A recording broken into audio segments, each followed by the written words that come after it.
Call the meeting to order. Looking for approval of today's agenda. There's no additions, corrections. I will make a motion to approve the agenda. Second.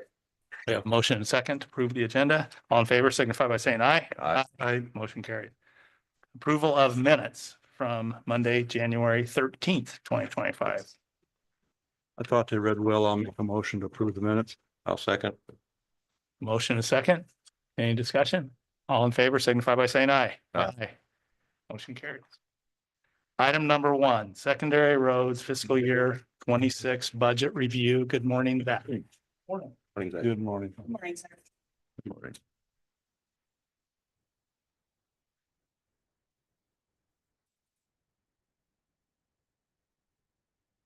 First one I'd like to get out of the way is the weed commissioner budget.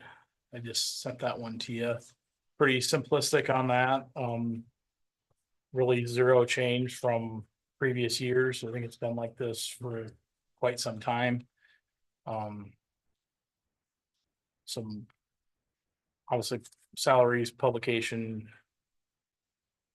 mileage and training are basically the only 4 items in there. And then the other transfer from the Fund 20 for some of the salary as well. So I guess any questions on that? No change from last year. 0. 2.5. Yeah, I mean, the actual budget, the salaries would be that way, but the actual budget I'm leaving as it is, so.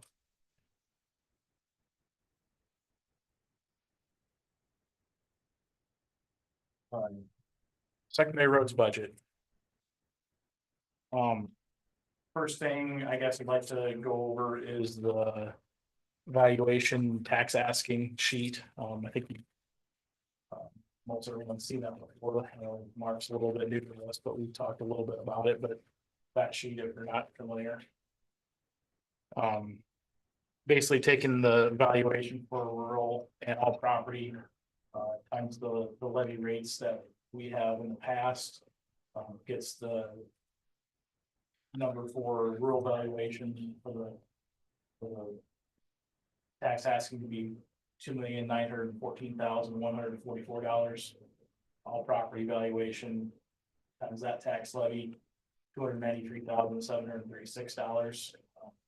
Again, using the same levy rates we have in the past, gives us a total of $3,207,879, which is up roughly $119,000 from last year. Because of the valuations.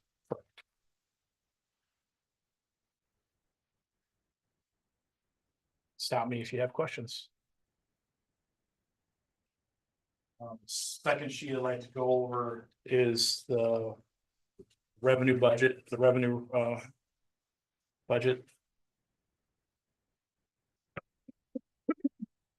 As you see in the past, this has 2 past fiscal years, 23 and 24, the current fiscal year 25 and the new fiscal year of 26 coming up. Shows what our secondary road balance is going into 26 of 4.2 million. The receipts from tax levies for the 3.2 million that I just talked about. Shows the road use tax of $4,645,398, which is up approximately $250,000 from last year. Shows the miscellaneous receipts, the fuel depot revenue that comes back from expenses, other miscellaneous expenses, trip permits, sale and used equipment, junk, drain repairs. Gets us for total miscellaneous receipts of $426,000. So those total receipts of roughly 12.5 million. That includes the beginning balance. Nothing really I guess, out of the ordinary on this. It's kind of standard status quo, what we had with the, obviously, some small increases on the tax levies, on the valuation and the road use tax.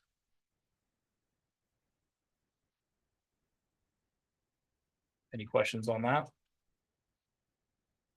The fuel depot, do you make just a whisker on that a little bit or not? I don't know that we. I don't know that we make much. I think now that I think it's basically paid off. It's basically keeping up the repairs. So it depends on what the repairs are at. There's a very small percentage, I'm guess, but I don't know what it is. Yeah, no, just curious.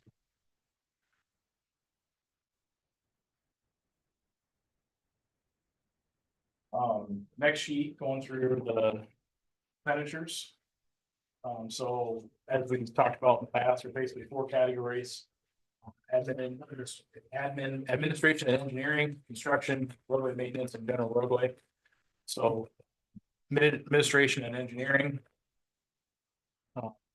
We're up about 28,000 total in those two categories. Basically, the three things is wages, fringe benefits, and projected overtime for some construction projects. These next 2 years, we're gonna be a little bit busier than we have been as far as that goes from a construction standpoint, so.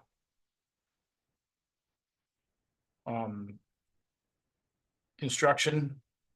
We're sitting at 3,112,500. This is up 1.1 million. Up from last year. We are getting a few more projects done. We're planning to, I guess, this current fiscal year and going into the next fiscal year.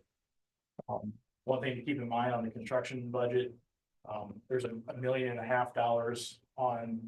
in that construction number that is counted both in fiscal year 25 and 26, because of us not knowing when that project's actually gonna get built. We gotta have the monies available to be able to pay the contractors for those projects, so. So on that, so if there's $1.5 million in the current fiscal year, really, there's only a balance of 452 then? Correct. Okay. And again, it might be part in one or part in the other, you know, we don't know which one, but so I guess it inflates the construction number one way or another, but that's the only way to be, by following the DOT guidelines, we have to budget for the construction in the year that we let the project. So by following that, but we also need to have the money available to pay the contractor in the year that we do the work, so. And with the fiscal year changing, obviously in July 1st, some of these projects, we don't know whether they're gonna be prior to July 1st or after, so. That's, I guess, the way we have to show it, so. I'll get into detail on projects that we're doing here a little bit. Roadway maintenance. Overall for this category, we're down about 68,000. I'll go through some of the changes throughout it. We're up on our 451 blading granular by 70,000. We're down on our miscellaneous road maintenance, category 459 by 10,000. Our jurisdictional transfers are up about 5,000. That correlates directly to the road use tax, because we're getting more road use tax, so we're giving more back in the jurisdictional transfers. The big one that went down is the 461 granular, down about 150,000 in that one. Entrances 484, we're up about 7,000. So that's kind of the I guess big movers as far as where things have changed in the roadway maintenance category. General roadway, we are up 147,000. 591 signs, we're up about 9,000. 610 new equipment, we're up about 90,000. 622 equipment repair, we're up about 28,000. 622 servicing equipment, we're up about 11. And 678 hauling granular, we're up about 15,000. So again, those are the big categories, or the categories that have had significant changes. As a whole, the total payroll, for this budget is up approximately 110,000. And then the total budget is up about just under 1.3 million. But most of that is that construction number. That's the vast majority of that increase. Biggest thing there, I guess, is using some of our carryover that we've had. We've been able to get some construction projects done over the last couple of years and trying to catch up on that and get back to where we need to be. So. But when it's all said and done, the carryover is still in really good shape, considering the 1.5 million that was double counted. We'd be looking at about 2.8 million of carryover. As far as construction goes, kind of going off of this sheet. I had first table there is our fiscal year 26 construction. These are all local projects. So a couple of these projects we're hoping to get done this current construction season, and the other 4 we are looking would be for the following construction season. The LO3 Willenberg Township line is a box culvert. Been in the program for quite a while. Hoping we're going to finally get to that one. So that would be a fiscal year or a construction year 26 project more than likely. Next one on there is M66 south of Manning, the asphalt. It's been obviously a long time coming project with the earthwork project getting done last fall. We're able to move into this one. This will be a construction year 25 project. So 1.2 million is what we're estimating on that. Nice 2122 is a existing wood removable box that we're replacing with a concrete box. That'd be a construction year 26 project. The next 2 kind of go together, N14 diamond grinding and M68 diamond grinding. Again, I had this in the program. The biggest thing is getting our patching done on those roads ahead of time. So we have 2 miles left of patching to do this coming summer. If we can get that done, the plan would be to let that next winter. It'd be a construction year 26 project. So, and then the last project on there is N33 south of Highway 141. This would be an HMA project that we'd be looking to let locally. Hoping that's something we can do yet this construction season that we can let and hopefully tie into the other 3 asphalt projects that we got going this summer. Talking really fast going through this, so stop. I have a question back on that Willenberg Township Yep. line. That 260,000 you said hopefully get to next year. If it's not, well, I'm just wondering if it's hopefully, do we need a levy for it?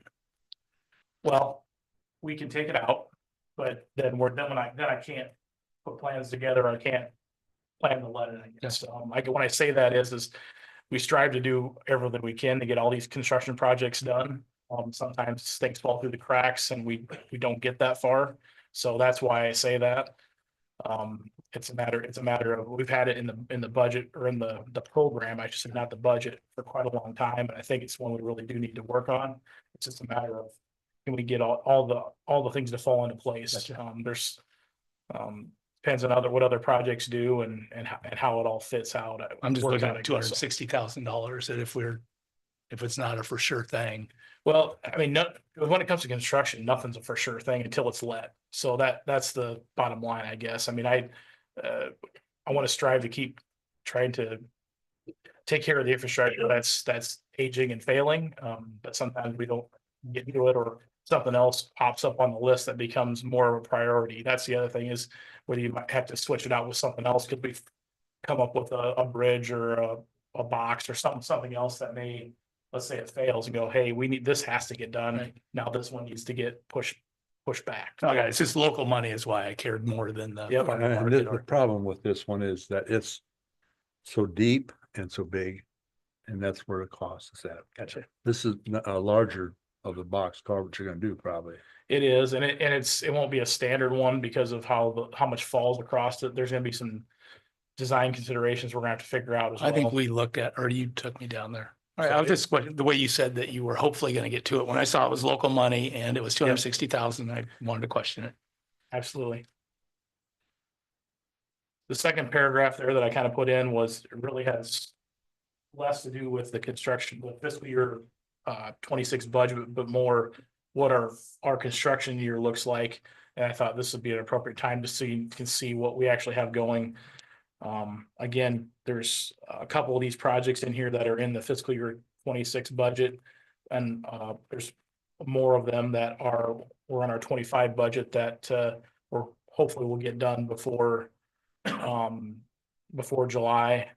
Some of them aren't local, they're farm to market. So I'll real quick go through them. The first one, E26 and 38 HMA resurfacing. E26 Mont Carmel HMA resurfacing. P7 and P15 are two box culverts that we'll be using bridge money for. M66 south of Manning, which we already talked about. The N33 south of Highway 141, south of Dedham, which we have already talked about. And then the Apple Avenue Bridge replacement, that'd be the one shared with Greene County, south of Ralston. So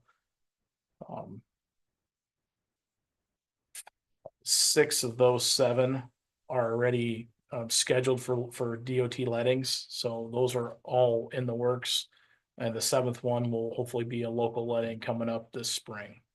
But that one south of Ralston, that won't take any time from our staff. That's all done by Greene County, right? No, the design was done from Greene County. We are doing the construction administration and inspection. That's how we split that up. So Okay, that's why that becomes a bigger deal Right. for our staff. I'm glad you clarified that. Mhm.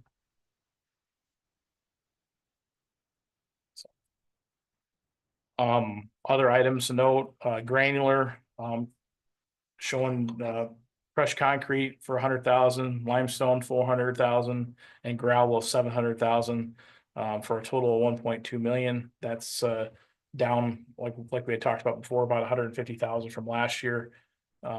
Thinking we need the dollars other places in our budget. That's why I reduced that. We do have with the drier years, we gained a little bit from that standpoint on a granular side. So I feel like we have the ability to do that this year. So Is the crushed concrete, is that the mobilization and setup fee for them to come grind it on site? that it's the processing and the mobilization, the whole. But is that just for one pile or is that going to That's for all the concrete that we have. So at this point in time, it's Arcadia? Arcadia and the depot. Okay. And this is estimating for the future. The stuff that we're gonna be doing here this winter would be in this current fiscal year Gotcha. 25 budget. So Thank you. fiscal year 26 equipment, we have planned for 2 snow plow trucks for a total of 580,000, a motor grader for 390,000, bless you, and a skid loader trailer for 15,000. So equipment is equipment. Some things are going up, some things are going down a little bit, but But you'll be on track for your scheduled rotation. that's the plan. I think we're gaining ground on that. We were behind the 8 ball on trucks especially, and this is gonna get us in a really good spot.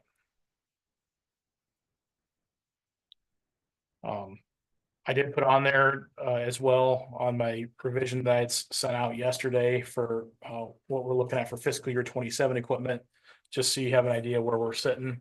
None of this is set in stone by any means. This is things that we're looking at, and the dollars obviously have not been vetted or reviewed very closely either, but looking at a semi tractor, a side dump trailer. We do not have one of those currently, but I think it would be very useful for multiple things.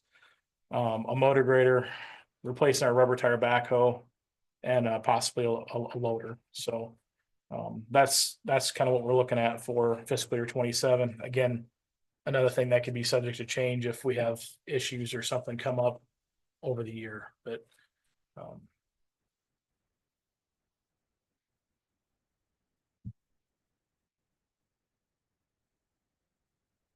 Any questions on that stuff? If you're keeping this rotation with your buying new trucks and things like that, will there be a dead spot on the road? We won't have to purchase anything, or we have to purchase everything year after year after year, I guess. is what- I think there'll always be something, but I mean, like this current year was a dead spot from the standpoint, we didn't have a snowplow truck or tandem truck or a motor grader. And that's probably the first time in a long time that that's never happened. So we were able to kind of catch up on some other equipment this year rather than that. So I mean, I think there would be potential for dead spots, I guess you'd want to call it that way, but it seems like there's always stuff that we have that's aging that we're trying to, I guess, catch up on, if you want to call it that. Could there be a year where we have a lighter year? I definitely think there could be, Mark, but I guess depending on how the economy and prices go, I don't know for sure when that's going to be. Well, you're doing a good job. I'm just asking to see if there was ever going to be a time we get caught up or not. Right. Potentially, but Need something else in there. I get it. unfortunately. Thank you. The other thing to note, I guess, on the budget as a whole, I did do a comprehensive review of the salaries for all the positions in the secondary road department. Based off of surrounding counties and also off of population, counties with similar population, 5 up and 5 down from us. And found that we are falling behind from both reviews on that. So one thing that I would like to do is try to get us back going the right direction there. I know can't get all the way there probably, but trying to go the right direction. So I have shown a 5% increase for all of our different classifications in the budget. There's a couple other individuals as well that I'd like to get where they need to be that are beyond that a little bit. So, but I guess with the revenue that we have shown from the road use tax and the valuations, I think there's room, and I think it fits with the way the budget's put together. Also, I made some I guess changes or movements on some other categories to try to make that work. So In dollars, what was the overall tax ask? for this year was, Did you mention it was down a little bit from last year? no, the tax asking is up That's because of the revenue. 119,000 based on the valuations. It's using the levy rates are the same. The valuations just went up. Who has questions? Fire away, Seth. I appreciate the detail and all the information you provide to us, and you do a really good job communicating with the board of supervisors, which is another thing that we truly appreciate. The hard part for us this year is the amount we can spend above what we already are expenditures. So just keep in mind when people are asking for a salary increase for everybody in the department, it's really hard because we truly only have, what is the number, 200,000? 228. 228. Overall, for 120. So we're put in a position too, that's tricky. So just keep that in mind when we make these final decisions. It's not because we don't value the employee. It's not because we don't value you. It's because we're put in a position that we only have, on top of just running our everyday expenditures, we have $228,000 that we can increase. Unless we start moving some money around, which. Well, that's just it. I mean, we can't decide on this till we see the whole budget. Yep. And run some numbers. Again, I'm just, On your, On your sheet that, you have 2 different, surrounding counties, but, statewide. Can you say what you want for each of those on there? They're different increases on it. Well, and that's where I'd like to go with 5% for across the board, except for a couple individuals that I'd like to get a little bit higher than that to rectify how far below they are. So that's kind of what I was looking at. I think that fits in as a, Oh, never mind. I see that. for the most part, that's For shop That's- manager and superintendent. that's still lower. No, That's Nope. still lower. That's still lower than the percent needed to get to the average in most cases, I guess. And that's the other thing is, I guess a couple things. One, not one person in my department asked for an additional raise. I just want to make it clear that no one has asked. This is something after reviewing this, I felt that we need to try to do what we can to make this get closer to the average, as we compare to the surrounding counties, which I think is the local market for us. I mean, there's 5 of the surrounding 6 counties that are higher than us and on a lot of these categories and significantly higher in some aspects. So I know it's a large ask, but I also feel that we are falling behind, and that's why I want to show you the numbers. Just gonna throw something out here, it's just an idea. After being at that meetings last week, some of the conversation that I had as an idea was, once we did, we can throw out this as a horrible idea, that's fine too, but if we did a loan sign. Say, Zach, you get 12,000, do what you will. I've always advocated for that, but a lot of department heads don't want to do that. I can understand why. Yeah, I know they don't, but they should, they work with those people. They should know what their merit is worth. I agree, kind of like a merit increase type deal. I mean, with the compensation board going away, they kind of gave us, to bring in more of that merit. Based value or bonuses, if you will, or salary increases. So maybe we take a look at that. Yeah. And I do understand, it does cause a little extra pressure to the elected officials or department heads, but they are elected and they run their office. All we do is oversee the budget. But there's one thing that you need to do when you do that. Is that department head, that does not mean that's what they get to use that for their salary. That salary of theirs should still be approved by us. Cause I've seen in the past where you put in 100,000 to a department and they'll wind up giving it all to themselves. Be a really leader. Yeah. Expect them to never be elected. Or, but I'm not even talking just elected people. Because there was an experience way back years ago when we tried to make some adjustments. And it was not for the department's heads. And one department did not go along with it. And needless to say, they didn't. And none of them got the raise then either because of that department head. It'd make it easier. So I mean, I agree with what you're saying, but there's I'm saying there's some precautions we have to watch out for. Because it would give that, Zach may disagree with this and that's okay, but it would give you a little bit more leeway to get 2 of those positions up higher than just doing it Well, across the board. Make those adjustments. Yeah. We don't work with those people, so we don't know what kind of employees they are. So the Right. department heads know what kind of employees they are, and I think they should make the decision. We can talk about it as we get going into this budget further, but No, we tried that before, but I agree with you. I think that's the way we should do it. No, I appreciate your time, Zach. I guess I'm respectful of anything that the board can do to get these salaries go in the right direction. The biggest thing is I do it from a job classification standpoint, we have to make sure we're, whatever job class, there's certain classifications that need to go up with others, so.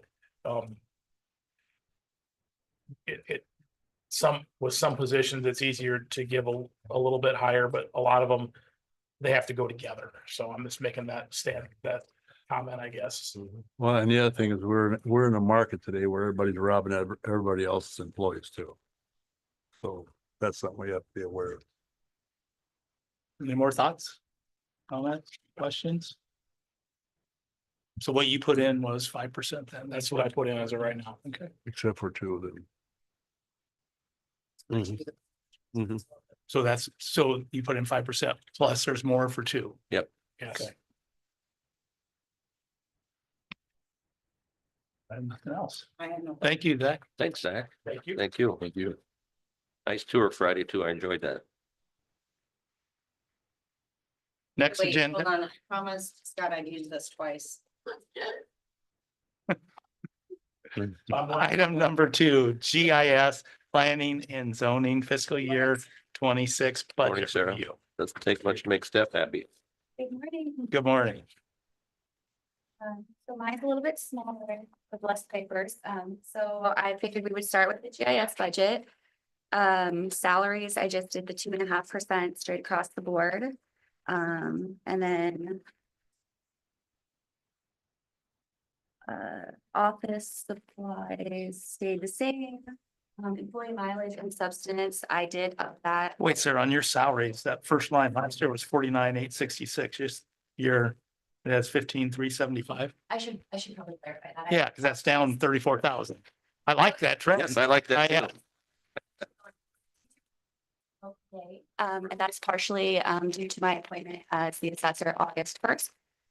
So in August, I went down to $10,000 for GIS salary, and then Riley Long took her classes in December and is going to be helping me with GIS going forward. So she got $5,000 prorated to January 1. So that is that $15,000, and then I took 2.5 from there.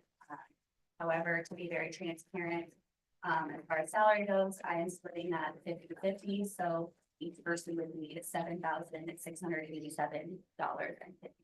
So Riley and I are going to be doing the 50-50 work because she will need additional training probably over the next year or so. So we're just gonna split that 50-50. And then eventually is your goal to have that go to her 100%? Yes, So July 1 won't be a cutoff for that then. not at this point, Okay. no. Because when you look at the time that we have for the assessor's office and GIS, right now we're kind of both, crunch time, getting through stuff. So where I was able to do 4 hours a day when I was learning GIS, we're probably only gonna get like an hour or 2 hours. So it's going to be a lot of us both doing it and asking each other questions. So I felt like that 50-50 split was probably going to be more realistic at this point in time. So you, Do you need that number again? no, but July 1st, you're going 50-50 on. Yep, so it would be that 15,375, half for her, half for me. Then I did do the mileage and substance up to 2,000 just because hotels, everything's just going up. You can see I spent $0. If I did not get the assessor appointment, I would have went to ISAC, Oktoberfest, ISAC again here in March, and then ITAG in June. So those are 4 events. And then if you look at the year before, we only spent $474.24. That is due to me being the chair of ITAG, so my room was comped that year, so I didn't have to pay for hotel that week. Processing data services, that's our plotter maintenance where we print our big maps, and I just did the % increase that it has shown over time. Data processing and GIS lasers, we went down from 12,516 to 6,5. We did bump that up because of the parcel fabric transition with Sidwell. And the GIS office was supposed to pay back the assessor's office $17,750. However, with the salary adjustment from this year, we are able to pay it all out of the GIS budget and not have to use the assessor's budget for that. So we won't have to pay that back. That was the agreement. Dues and memberships, I did jump that up 100 because we're both going to be doing it. So that way we both get the emails at the same time for those, and we're both involved in those groups. Equipment, I left at that 1,500 because that's just the cost of a computer or a laptop if anything were to happen or malfunction. Would you go back to the educational training with that 2991? I missed you there. And you left that 2,000. Why is that? Education. Yep. So it went to 29.91 this year spent because Riley did online GIS classes. I left it at 2,000. I didn't bump it up because we won't be spending that $3,000 on online classes to learn Okay. it at this point. It would basically be the previous years, like it was 78 or, you know what I mean? So it'll kind of go back down. It's just those first classes are pretty expensive to get comfortable with GIS. All in all, it's down about $50,000.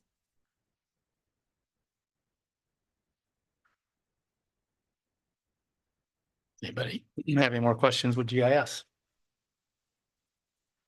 Okay, we'll Thank move you. on to P and Z. Okay. P and Z. Salaries, those did go up. I went off of the salary that was given for 2022 to 2023 for the previous zoning administrator who was on their second term and I'm on my third term. And the reason I bumped it there is we are looking at some changes to our 2080 agreement, which means more potential work for the zoning office. So that's 1.3% difference, between the 2022 and 2023 budget and now. It is about a 31.63% difference from my current salary for zoning. But I kind of used that number as a basis because that was her second year and didn't have the extra potential of coverage where there's a zoning meeting on Wednesday where the zoning commission will make a recommendation of some sort to the board of supervisors and then the board will make their choice. Left my publication and notices the same and mileage the same. There is an additional ask for postage and mailing. Currently, GIS is paying that where it should actually be coming out of the zoning budget and not GIS.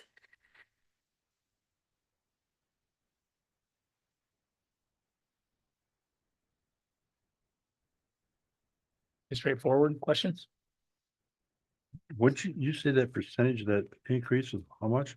So if you look at my current salary of $8,470 to 8,000, I think it was like 31%, I think like that. I come up with 46. 46. Did I hit a wrong number earlier? I do apologize. Calculator's back there. And you think there's Yeah, I gonna got be more, 46 that much too. more work involved in it? I don't know how much work is involved in it right now, but when you look at the amount of sections that will be covered for if we do abolish Carroll and Glidden, that's, 2 2-mile section or those 2 miles that we're going to be doing. So I think Mike had some rates on how many miles it was for Carroll. I didn't do that at the time 27 miles around Carroll. for Carroll. So then Glidden Probably about similar. 9. Yeah. So I'm unsure how much that is. Like I said, I went with the previous zoning person before I took over, who was on her second term and I'm on my third. So that's a 1.3% difference. My other question is, why was this, the current year activity so high on the receipts compared to other years? I know my receipts. You got, well, in the previously it's been like under $1,000 and this year you got 7,045. And Building permits? current year to date. Year to date, I have 320. And then the No, fine on budget building permits, On revenue. for 750. 7,045. 24, 25 activity. And the highest before that's 1320. Top line 32. And I see 1320 right here, but I have 750 on the day. Might be wrong on 750. I don't have that.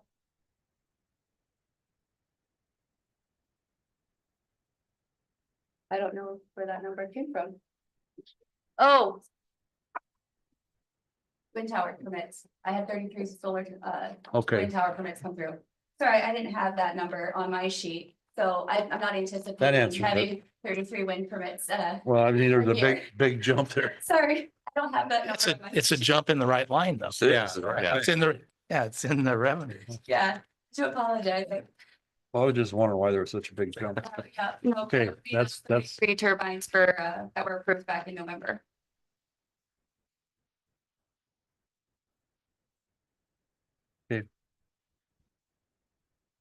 Questions, anybody?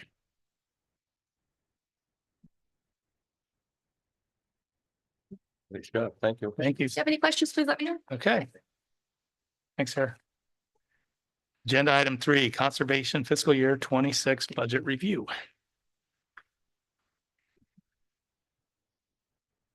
Morning, Jason. How are you? Morning, Jason. Conservation budget, Right.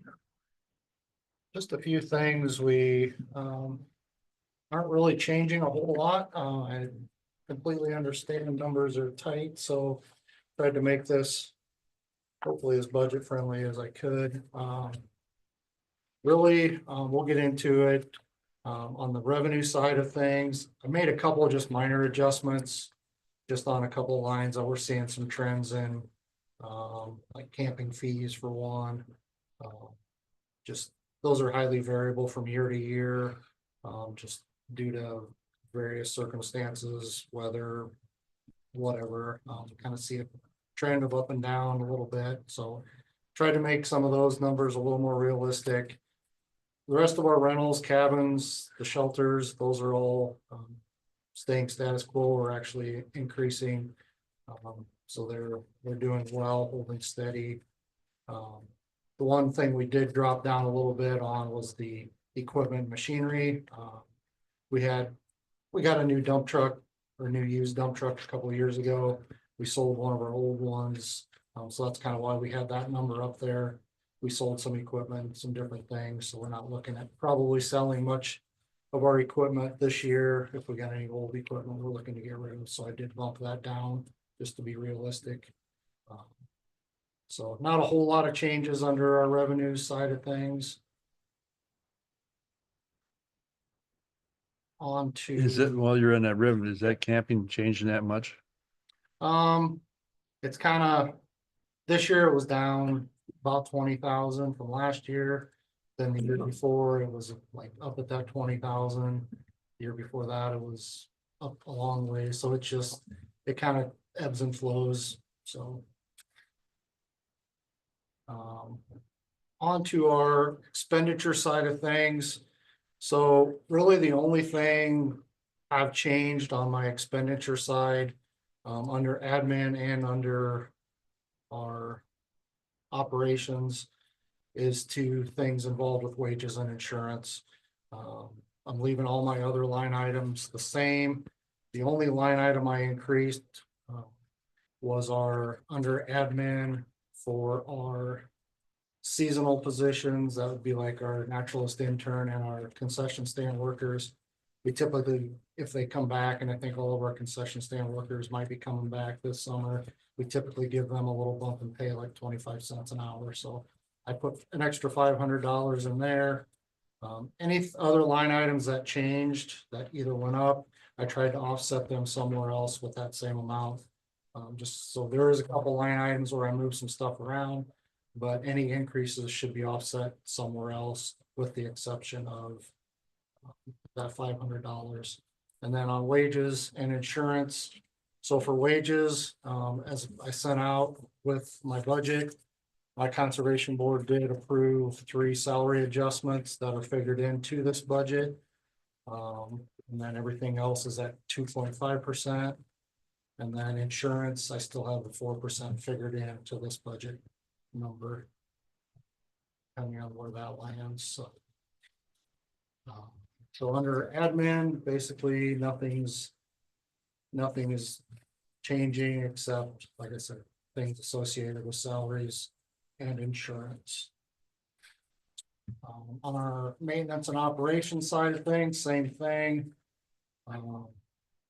Wages and insurance are changing. All the other line items should be staying the same as last year. Or if I did change one, I offset it somewhere else. So the net change should be just basically wages and insurance on our maintenance and operations side as well.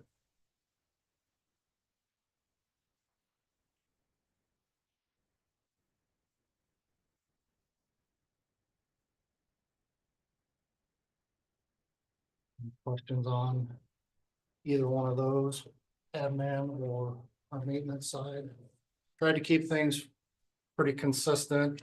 I know that's a little tough because everything's getting more expensive all the time, but I understand we're in some tight budget times too. So we're going to try to get by with what we've gotten by with in the past. So under REAP, that would be the next category. We're not planning on spending any money out of REAP, so that'll just be a revenue roughly $13,000, depending on where the legislature's lands on funding of REAP for this year. But it's typically in that $13,000 range. So that'll just be a revenue. Then on capital projects, explained a little bit on capital projects. We do have a road project we're looking at and working with the DNR on for Swan Lake in a couple of years, so we're gonna be a little tight on what we spend our capital money, because we'll have to split the cost of that project with the DNR. So we're not gonna be spending doing a whole lot of capital projects with that big project coming up. As far as revenues go, pretty similar from previous years. I did make a couple minor adjustments. On the land, we have one of our CRP contracts that's down at Great Western Park, we had to take out just because of some of the park development, which is completely understandable. So we're down just a little bit there, wasn't a whole lot anyway. Camping, I adjusted that a little bit on this side as well, for the amount of camping fees that go into capital. Otherwise, everything's pretty consistent on the revenue side of things. And then for projects we're gonna do next fiscal year, we are looking at under trail maintenance. We do have 2 road crossings yet in the county that we're working with secondary roads on finishing up. They're working on basically planning those out for this coming spring, summer, most likely summer. So we did put a little bit of money in there for one of those. The other one, like I said, we have 2 left. We've got donations and stuff to do one of them. And then the other one will come out of here. We have some grant money that we're still working on using up for the other one. And then also under trails, that includes our annual payment to Sac County, and then just any other maintenance that we have to do on the trail throughout the year. Tax payments, typically what we pay our taxes on. Gun range, just for supplies, targets and stuff for the gun range. Then the only bigger project I would say that we're gonna do is we're looking at building just something similar to like a cold storage type building down at our maintenance shop. It's just gonna be a 3-sided with a roof over it. Won't have any doors on the front, but just something we can get some of our equipment into.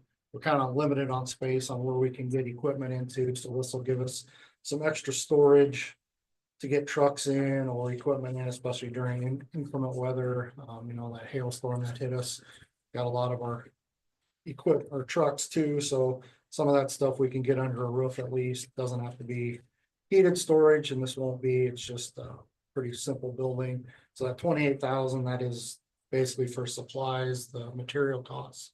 Our guys will build the structure. It's not gonna be anything fancy, but just something we can protect our equipment a little more with, as far as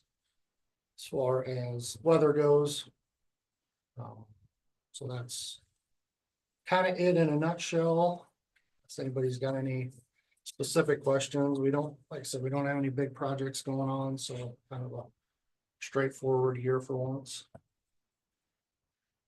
Do you have any idea what that project with the road around Swan Lake could wind up being? Their initial estimate was like 650,000, but we'll split that cost, so So we'd pay half of that? we'll pay half of that. But that, 2 years down the road, I'm sure that's gonna be a little more than that, but. What do you mean we'll pay half?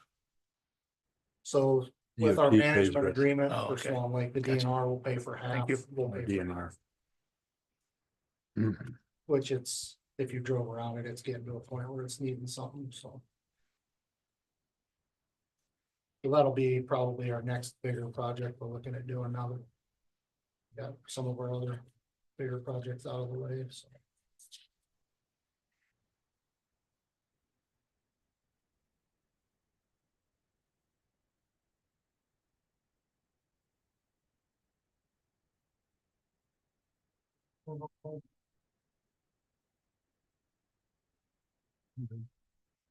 So the salary increases are for director and office manager above the 2.5%.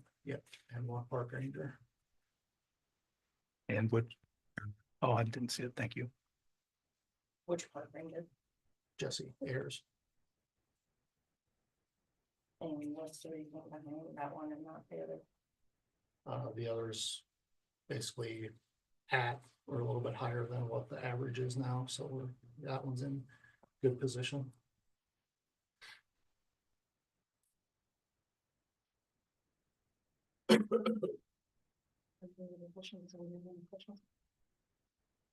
I'm only seeing one naturalist on here.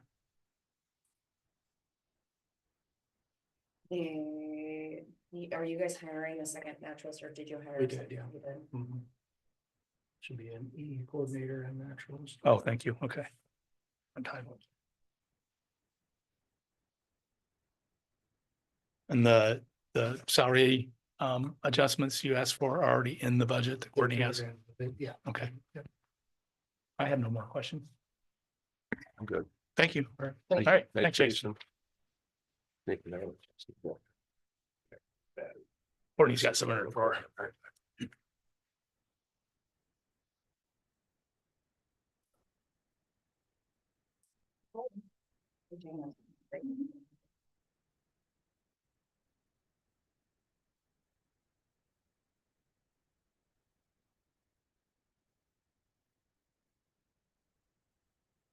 Right, Megan, and then we'll get to you.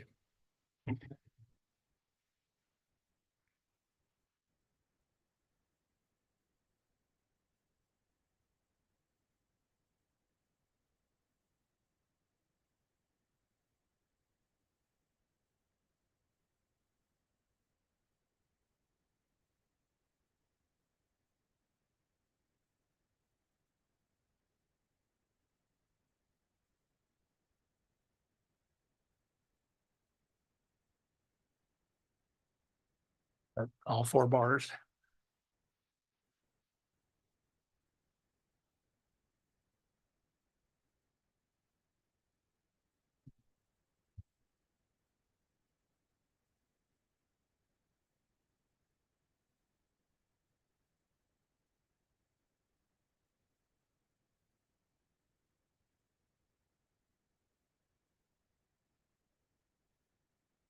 Okay, item number 5, Thank you. Public Health Fiscal Year 26 Budget Review. Don't care. Oh, I'm sorry. Four. Oh, thank you. Number 4. I'm trying to skip ahead. I'm trying to get out of here early. Stephanie, rushing me. Okay, please, not rushing. Thank you for correcting me. Morning, Megan. Morning. Morning. Do you know Mark? Have you met him? I do. Let's Mark, do okay. introductions. I make it out. Nice to meet you.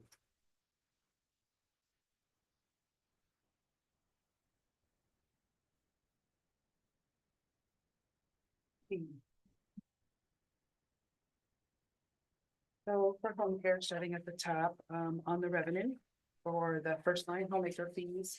I have that a little bit. The 22,000. Move the mic closer to you. Oh, sorry, I'll move towards that. The next line down, Elder Bridge contributions, up that to 3,000.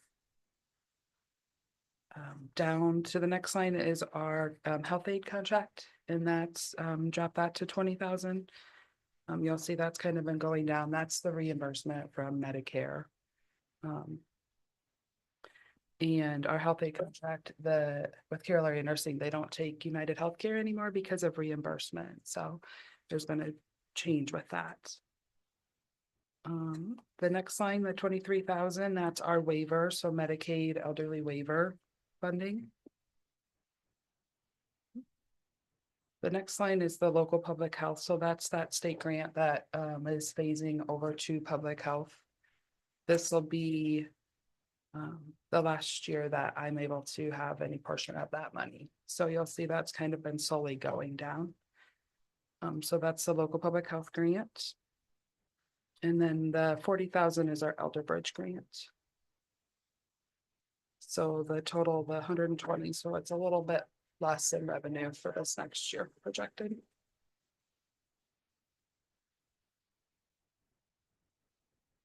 And then dropping down, expenses, I did the 2.5 for salary. And you'll see that, I mean, it's less than previous because of retirements and new hires, so they're at, lower wages, so that's kind of the change of. And then FICA IPers and the health insurance, I figured 4%. There's a significant drop there as well because I have an employee who does not need the county health insurance, so I took that out of the budget. So there's the drop with that. Otherwise, I figured the 4%. And then going down, Board of Health stayed the same. That's mileage reimbursement for the members. Medical and lab supplies the same, 1,000. Uniforms 1,000 the same. Employee mileage I kept the same at 14,000. Cell phone included in that line. That's included in a backline under like data processing. Ed and training 800 is the same. Medical and health services 500 is the same. Then that next line, the salaries, that's my salary, and that's figured at the 2.5%. Like IPers, and then 4% for insurance. Then office supplies is the same at 1,000, postage and mailing, 500 the same. The 1,200 up a little bit, that's my mileage, and I'm going out a lot more covering health aid visits. Just, it's a little bit more feasible, so. Telephone I did drop to 350. Can you get rid of telegraph in that line, Courtney? Thank you. And then, let's see, office data processing maintenance, 8,000 stayed the same. And office equipment at 1,000 is the same.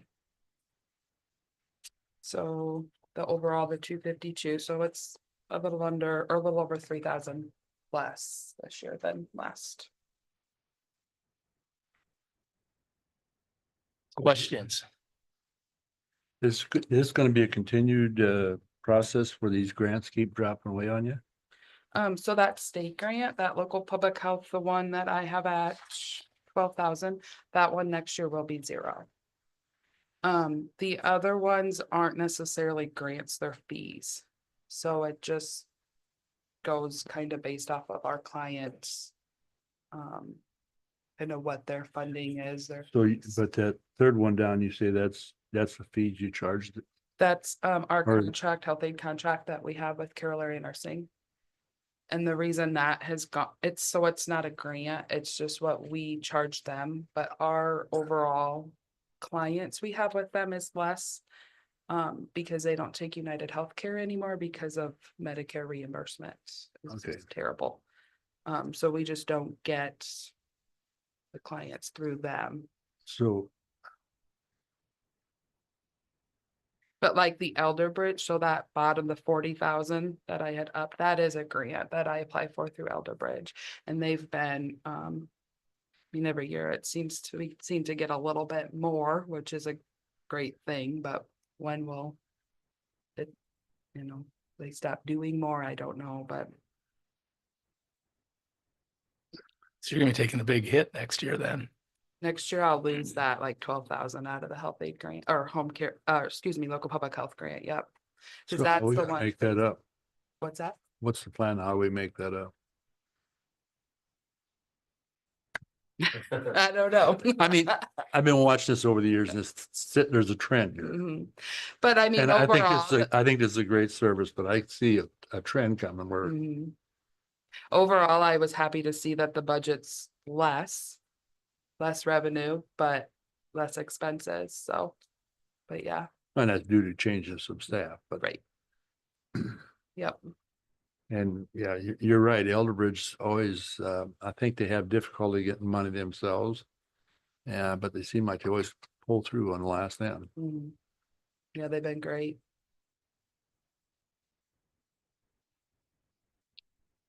I guess I'm just concerned there's a kind of a trend there.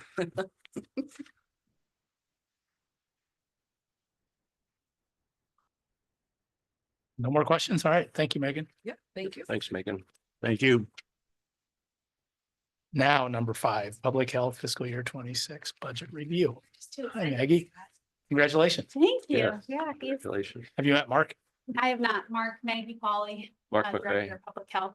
I just had my I saw that. I s- firstborn 5 weeks ago. He's 5 weeks today. Awesome. So Awesome. They're he's fun. growing like a weed, yeah. All right, we'll start with the revenue, Care for Yourself grant. That's the free mammograms and pap smears for women ages 21 to 65. So that we're staying the same at 800. We have a certain number of spots. If we can fill those spots, we get that full dollar amount. We may or may not be able to fill those spots. It just depends year to year if we have people interested in the program. So we kept that the same. Our immunization grant stayed the same. Our local public health services grant, like it's the same one Megan just mentioned. Our end went up a little bit to that 38,500.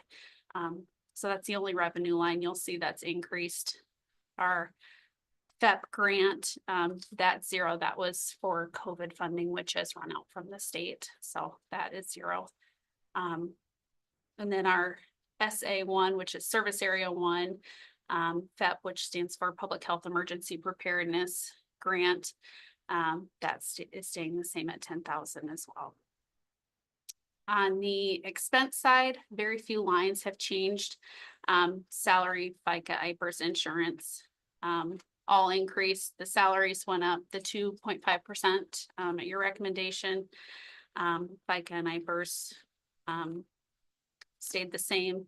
The health insurance did increase. We did the 4% increase, but there was also a change on my end. I added my son to my plan. So now instead of a single plan, I'm an employee child. So there was a bigger increase from that as well. And then the only other line that's changed since last year is our telephone expense that went from 500 to 691. Reason being, really the only thing right now coming out of that telephone expense line is our Western Iowa Networks. Every so often we do have to do a translated document or a translation phone call. And we do have a contract with a company called Language Link that does those services for us. However, it does get pretty spendy. So that $191 increase is just the difference between our revenue and expense to keep us at that $75,000 tax asking. So other than that, that's the only thing that's increased.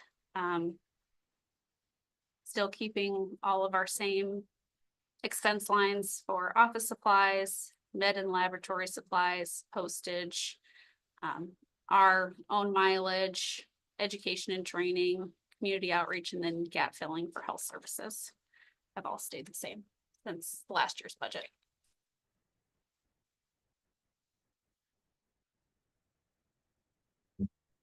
On the salaries, I think we talked about last year, who comes out of that It's myself and then Megan and Carrie. stipends? They are technically salaries. They're no longer stipends, so they do get the 2.5% increase. So for this budget, Megan's salary would be $16,660.35. Carrie would be $11,106.90, and that reflects the 2.5% increase.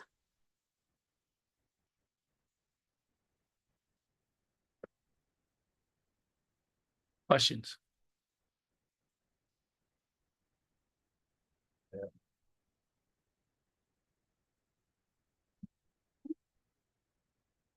Thank you. Thank you.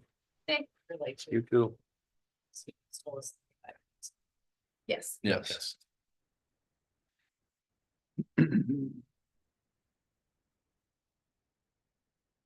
Item number 6, good morning, Carrie, environmental health fiscal year 26 budget review. Morning.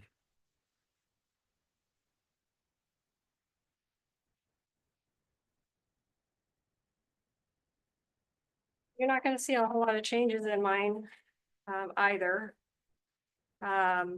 Revenue, Mike and I met with, through Zoom, 2 of the Crawford County Board of Supervisors and talked about, the whole Carroll County, Crawford County 2080, because we didn't quite have a full, an account of knowing exactly what was going to take place there after our fee increases in the 40,000, which will start technically this current fiscal year.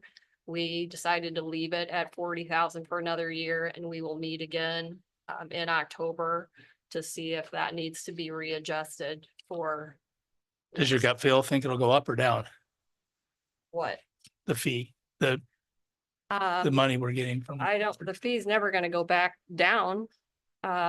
We'll see how long we can maintain it at the current 40,000. If it needs to go up, then we'll talk to the Crawford County about what they can reasonably add to it if we need to. I just remember when we first started, I thought it was going to be a fluctuating fee every year. That's why, but I didn't know that it could never go down. That's a good thing. Well, I'm gonna assume it's not gonna go down. That's what I was gonna It say. could go down, but let's just assume that it probably won't. It can go down. So the Crawford County contract still sits at 40. Swimming pool and licenses, I adjusted just a bit. Some of the, especially the pool and spa, because we don't start doing those inspections until July. That's a change in the fiscal year. So we start billing for those in the current fiscal year, but we may not get paid for them until the next fiscal year. So that number never is the same. I upped the sewage disposal and septic tank. Again, we raised those fees the last go around. So that should actually go up depending on how much work there is out there to do. The annual septic inspection, I dropped a little bit. Some of that is based on land application of the septic pumpers. They get charged more if they land apply. I only have one pumper that land applies.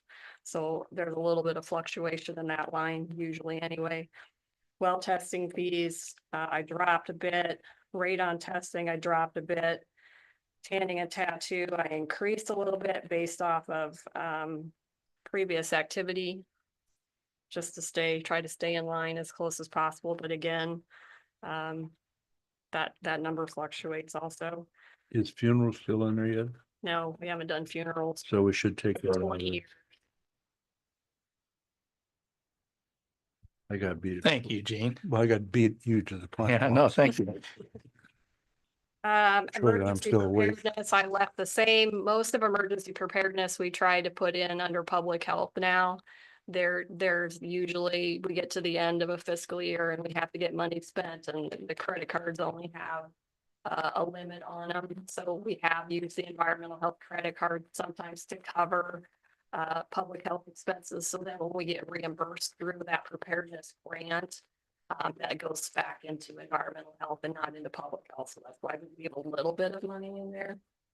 And then well testing and abandonment, I increased that significantly. Last year we had, the line items were off because the numbers went up and the budget didn't reflect the difference. So we actually had to do, Courtney had to do a, swapping around to make sure we were covered in that area. It's good because we had more revenue and less expense, but it still needed to adjust in the budget itself.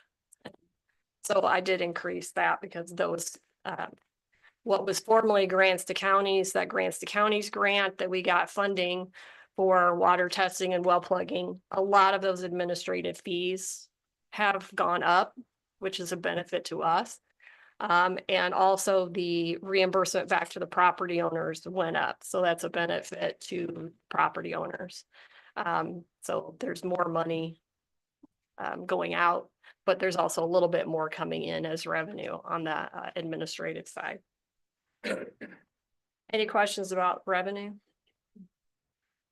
The passports, that's going to be off a little bit for this current year because I'm assuming when it was budgeted, it wasn't maybe we didn't know exactly, you didn't know exactly how much to put in there. So that is increased and it'll continue to be adjusted as we need to adjust it once we get into it a little farther and know what our costs are gonna be. As for expenses, our salaries are just set at the 2.5. The insurance is at the 4, so if that is lower than that, obviously that number will come down. Office supplies are the same. Everything, motor equipment, hand tools, medical supplies, utilities are all the same. Postage and mailing, I lowered because we will have postage and mailing down under passports. So far, I think we've taken some, because prior when we had passports, the last time it was all under the same postage and mailing line item. Now it's been separated out for us.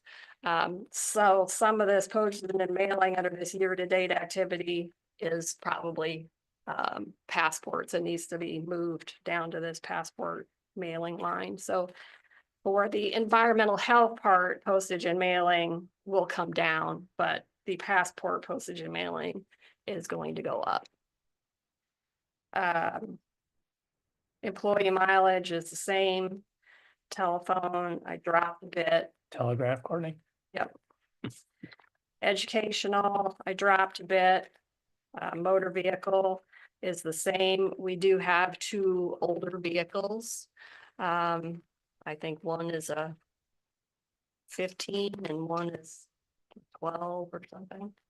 So when you get down to the motor vehicle line item, we've been putting in that 5,500 with the anticipation that someday we'll have to get a new vehicle and replace the vehicle. But so far, we haven't had to take it in and had a whole lot of work done. But I know it's probably coming. Office data processing is the same, grant expense, dues and membership the same, grant expense the same.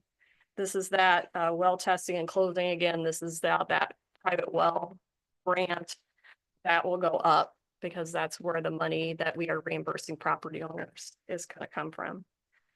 A contract services and contract service mileage, that's the guy that does our percolation test for us for septic. I left both of those the same. A motor vehicle, that's that capital account for a new vehicle.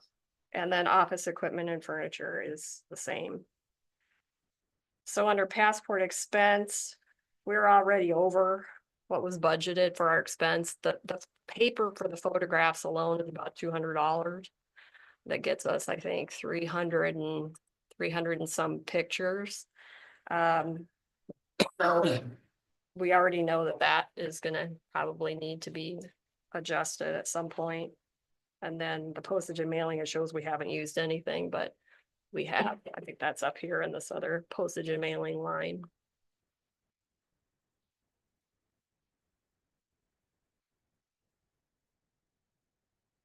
So if you have any questions. Yeah, you skipped over the employee group insurance. There was a change there. Well, that's the 4% that we were told to put in. Not from 22,900 to 30,000.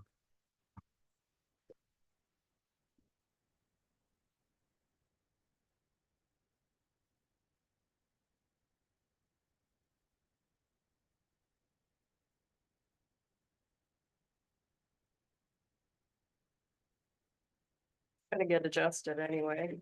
Okay. I mean, compared to what was budgeted last year, this year, that's about, It shouldn't be anything different but the 4%. So unless I calculated something wrong. Should be 23,865. 23,865. Is that including the I 4%? rounded up to 866, yeah. Did you take the? well, like you said, that's gonna get adjusted anyway. Yeah, it's gonna get adjusted anyway, but did you take the, what? The 22,948 and tack on 4%? I used the numbers that Courtney had given me. That includes those ACA fees. So My, It's my, something that needs to be looked at. my family plan, the county share was 1808.27 plus the 1575. Sherry's single plan is 590.69. So unless I'm reading that wrong. Comes out of environmental health and the other portion of public health. It's split a percentage based on your staff and total salary. So am I including the public health in the environmental health number? Yeah. Okay, that could They be, usually split it out. Okay, well, I mean, it's just, That makes sense. there's a yeah. big jump there. That's Okay. why. okay, so what I did was I just took the entire dollar amount that was, that Right. I was told the county share and just added that in and did the 4%. And then she divides it out. So I'll get together with Courtney and figure out what that number is gonna be once we know what the actual insurance increase is gonna be, if any. Thank you. Questions? I don't have any. How's passports going? Good. Good. Numbers up compared to last year? I know you didn't have it last year, but I can't answer that because I don't really know what last year's numbers were. But we haven't had anybody that comes over and doesn't like our location. We've got plenty of space. People bring their kids in and they crawl all over the place. We so have plenty of. are you doing space. 5 days a week or? Right now we are because it's the winter, but we really encourage people to call us and make appointments. That way we can guarantee that they have all the time they need. We're trying to do like a half hour, which some of them don't take a half hour. But we want everybody to have plenty of time. We don't want anybody to come in and have to sit and wait. So we encourage the appointments, but we do still have people that will just walk in. If we're there, we help them. No, we used to get the quarterly report on how much, or the volume rather, was trending up Oh, or do you down. want Just that? curious. Huh? Yeah, Do you want that? It's, yeah, yeah, it's nice. it is nice. We'll get that together for you. Okay. Thank you, Gary. Thank you. Number 7, recorder fiscal year Do you- 26 budget review. Good morning, Ashton. Oh, there's- There's a big, I do apologize that I didn't get these emailed out sooner. But flu hit our Oh, house that's this right, week, I- and naturally when I I read didn't have it. Yeah. those Thank you. things.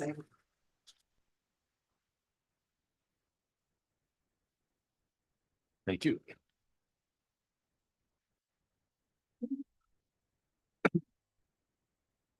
You met Mark? Yes, Okay. he was stopped around in the office. Yes. No action for years. Yep. So, thanks for having me doing budget. I'm gonna start with, a letter I wrote before we get into the nitty gritty, mainly because I'm not a public speaker and don't want me to word vomit all over everybody, so I'm just gonna start this way. Iowa operates as an abstracting state where clear and accurate property records are essential. These records begin at the local county recorder's offices and maintain precise, detailed documentation is crucial for keeping property fraud in Iowa among the lowest in the nation. As a local judge and attorney recently shared with me, while some days may feel routine, our office plays a critical role in safeguarding the integrity of property records. Accurate records are vital not only for proper taxation, but also for ensuring proper legal foundation of real property ownership in America. The responsibility for land patents was originally handed over by the Secretary of State to be managed at the county level. Over time, the duties of the recorder's office have expanded significantly. In addition to maintaining property records, we now work closely with the Iowa Department of Revenue to collect transfer tax, collaborate with the Iowa Department of Natural Resources to register off-road vehicles and boats, issue vital records in partnership with the Iowa Department of Health and Human Services. We also assist in processing apostilles for submission to the Secretary of State's office and maintain confidential military documents for constituents. Having served the county for 14 years, I have valued every aspect of my role. In previous years, salaries were determined through the compensation board, a system that worked, but with its flaws. This year, due to legislative changes, the Board of Supervisors opted not to reinstate the compensation board, likely in part due to these known issues. Historically, raises administered through the compensation board were based on percentages, which led to a situation where the Board of Supervisors by law had to adjust all salaries by the same percentage. Over time, this approach has caused significant disparities in the salaries of elected officials in the courthouse. Carroll County, fortunately, has 3 dedicated and capable elected officials. But this flaw in compensation structure has resulted in the largest salary gap between elected officials in the entire state of Iowa. Now that the compensation board is no longer in place, it's time to reinstore fairness and equality among elected officials in our county. Ensuring equitable treatment across the board is essential. To me, these numbers speak for themselves. Exhibit 1 here, a map of Iowa that shows that approximately 70% of counties pay their elected officials equally. Where the salary gaps do exist, the average difference is $1,412. Carroll County gap is currently at $9,408. As a result, some deputies in the courthouse are earned nearly the same as the elected recorder, which seems inconsistent given the significant differences in duties and responsibilities. That shows on the exhibit 4 where deputies in certain offices are getting nearly the same as the recorder. And then number 2 exhibit just shows what the average is and where Carroll County is, being the average is 1,412, where the gap with the recorder in Carroll County is over $9,000. I've also included a list of comparable salaries for reference, just in reference to Back the Blue that came a couple of years ago. In conclusion, the data is clear to me that there's substantial and unjustifiable gap in the recorder's salary. Regardless of where supervisors feel the gap should be, it is imperative that we close it and maintain equitable compensation going forward. This gap has grown over time and it's now time to correct it. Once we address this issue, then I do feel it'll be very important to be conservative in adjustments going forward. With that being said, the budget worksheet comes next. There's no major changes. I do have raises showing at 2.5%, which is what was asked. But they are highlighted just in sense that they could change based on final numbers. The other piece of information I did want to share with you is that the Recorders Association during summer school voted to go ahead with a modernization initiative in this year's legislative session. So we're calling it a modernization initiative that would adjust our fees in the office. Fees haven't been updated in the recorder's office in almost 40 years. So, and this adjustment in fees would go back to help mainly offset the general fund, which is where salaries and those come out, as you guys know. So yeah, so fees have not increased since 1985. That's 40 years. Recorders rely on the county general fund to help offset the expenses to run their office each year, including keeping up with technology and security needs. So our proposal, simply put, is that a one-page document which currently costs $7 to record would change to $10. This information has been emailed out by Iowa Land Records, but I'm happy to get that to you again if you want that.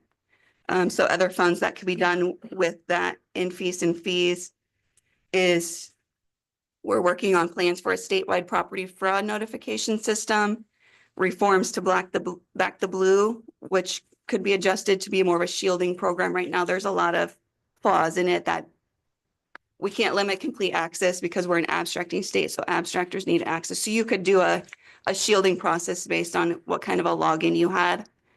And then it would be possible that we could do redaction internally instead of having to outsource that, which would save money, but that's something we'd have to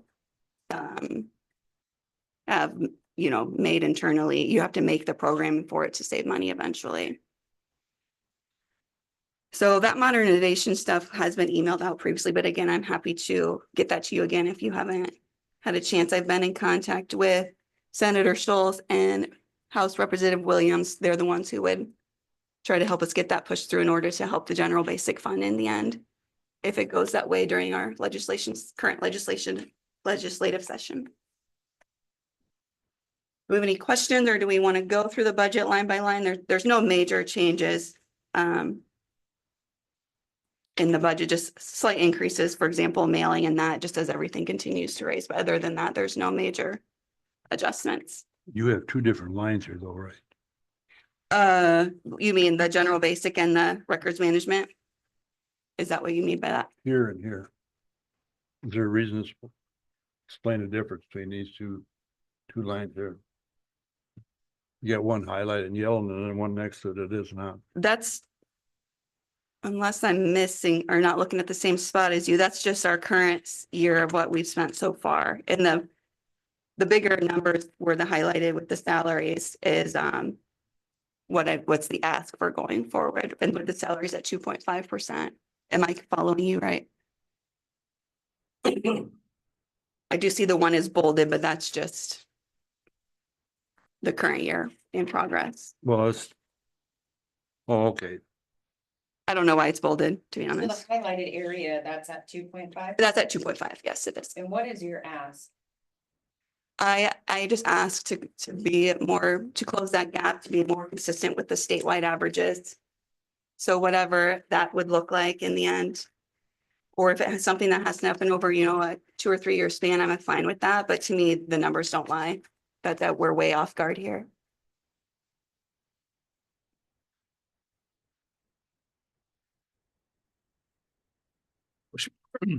I wish we would have had this earlier just to figure out, but so you don't have a, Unfortunately, I've had it prepared the last couple of years. It just was never presented at comp board, and for whatever reason, I can't answer.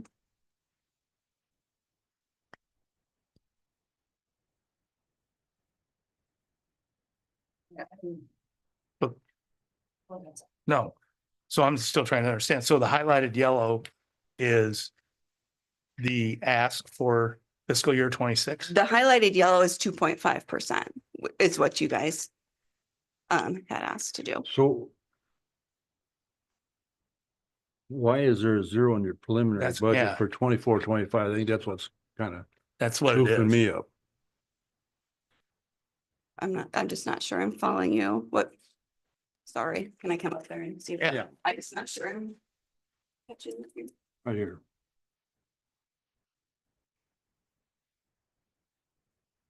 You didn't get paid nothing this year. I don't know. What this, do you know when my salary was? It's just what you had emailed out, put our numbers in, unless I accidentally hit a number in there. Well, and I think it's just, I guess what I'm not threw sure me is what, this thing maybe is unless I different than- accidentally bumped something, I'm not saying. Those numbers are a lot darker than the other one. Yeah. there's something different about this whole form compared to the other ones. All I thought I did, not saying I didn't bump something there, but I just tried to make that last column a size bigger so it would differentiate from the previous years.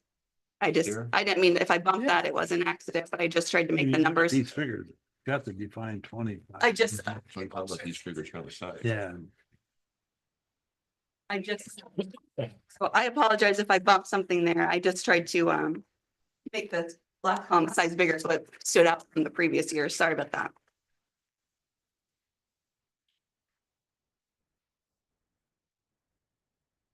well, and I think that top. But the other, as far as the bottom line, those aren't, I don't believe they're added automatically. So the general basic surplus of 71 shouldn't have changed, because I don't think that's an auto sum. I did auto sum the last line, but I don't think what Courtney emailed out auto summed. I think it's just, typed in there.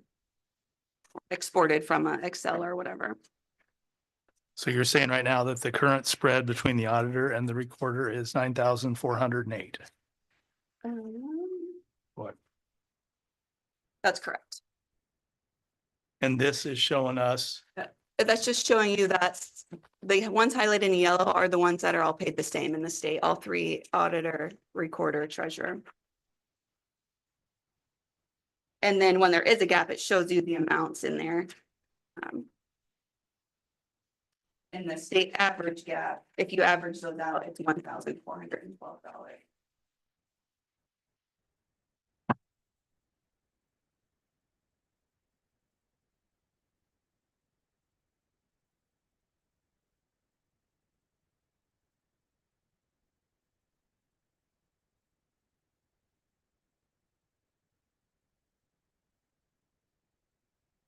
Who's got questions?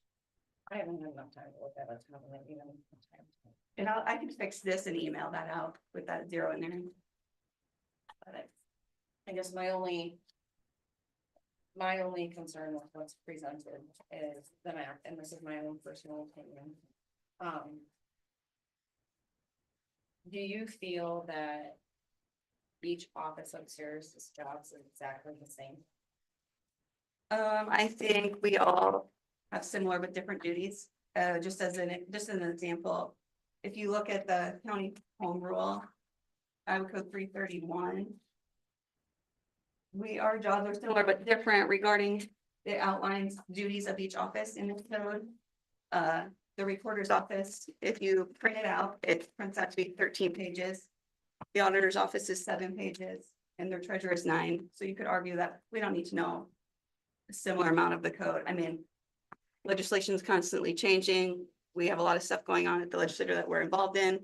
I mean, they're similar, different, and that's where I come back to, you guys need to decide what that gap should be, but it can't keep growing over the years. So if you decide it should be 10,000, I don't think it's right, but if that's what you decide, then going forward, at least leave it at 10,000, because over the years, it's just growing, like up to 5 years ago, what that 5,000, it's just growing so much, so quickly when you leave it at percentages. That's mainly what I'm asking, figure out what you think that it should be. These are the numbers I'm presenting of where I think the gap should be. And then go forward with it and make sure you leave it there so it's not growing. We don't have this issue every 10 years or, where we have to play catch up because we've gotten so off guard.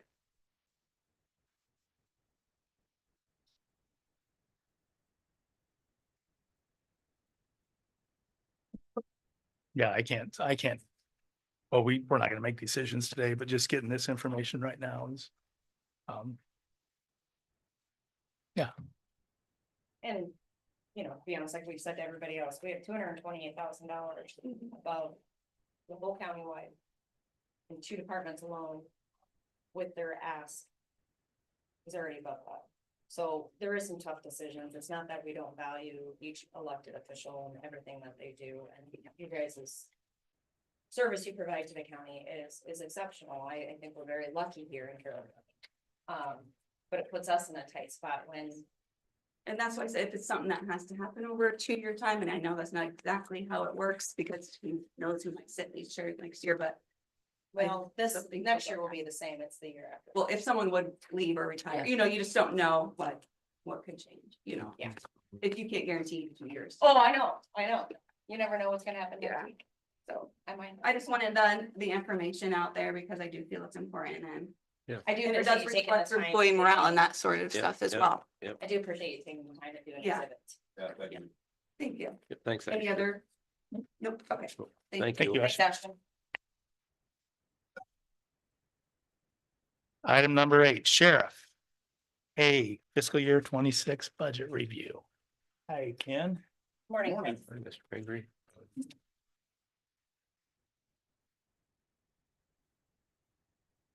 Sure, with no arms, a little better.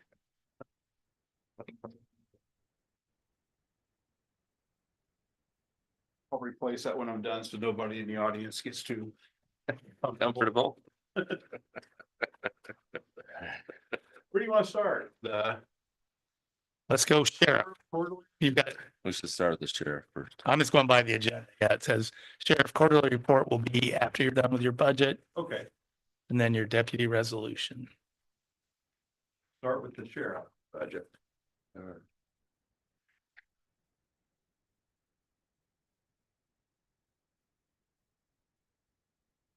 Did everybody get my handouts Yep. sent out? Thank you for getting them to us early. You guys want me to go through this line by line or just go through areas where there's increases and why? Let's do line by line, because if any of these descriptions, we've been getting rid of like telegraph, if any of them don't fit, to make it more user friendly, so we know what goes in and what goes out. Get my pen. Okay, for mileage, we projected 16,000. Miscellaneous reimbursements, 2,000. And that mileage comes from surveying papers. Okay. Yep. Transports. surcharge on fines, $400.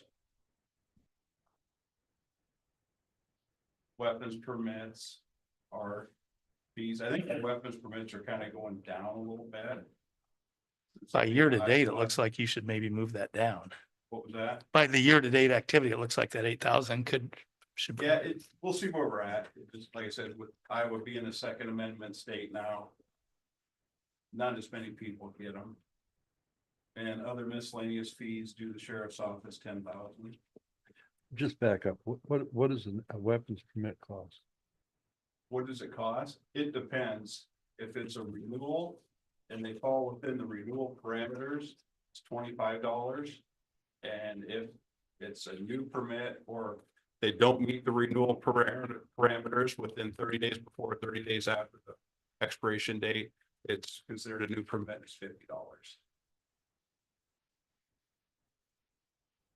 And sheriff's fees for service of civil papers, 40,000. So all those added up as far as revenue, $75,000. And under uniform patrol services, salaries for regular employees, that line would be Lieutenant Franzen and Chief Deputy Kretzinger. $211,404. Overtime, 20,000. Insurance, 30. And there was no money budgeted for overtime before. We've been taking it out of rural.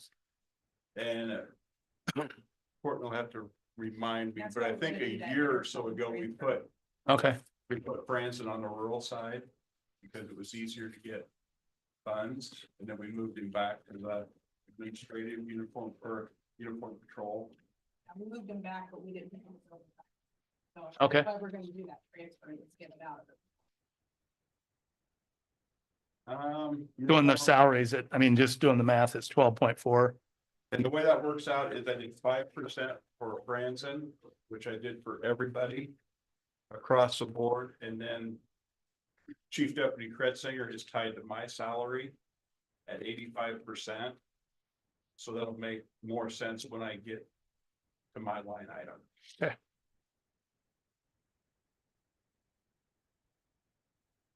And turning the page. So Courtney, will his FICA and IPERS change also on here when the overtime lines, would Tom be in there?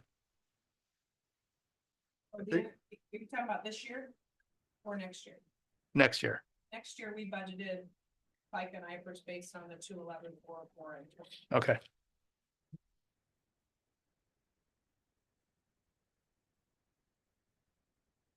And just so the board's aware, I brought this up before, but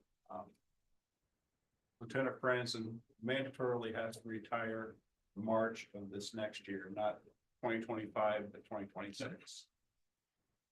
So he will be gone.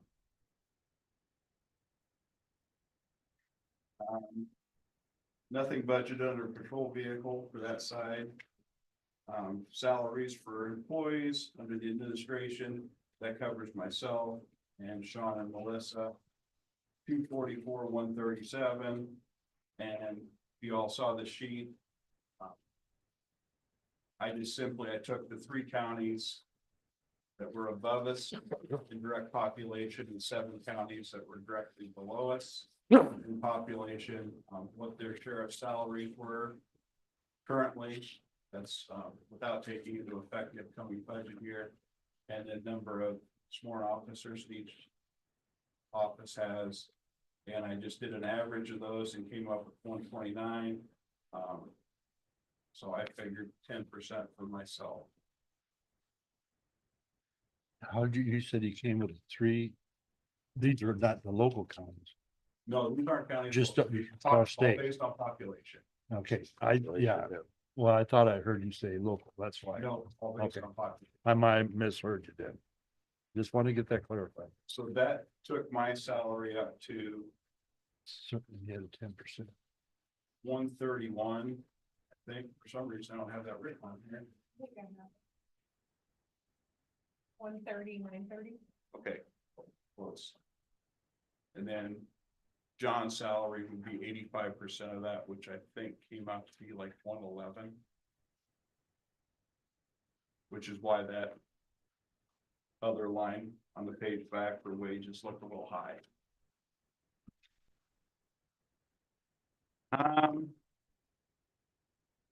Insurance bumped up to 52,669. Office supplies, 3,000, I lowered that.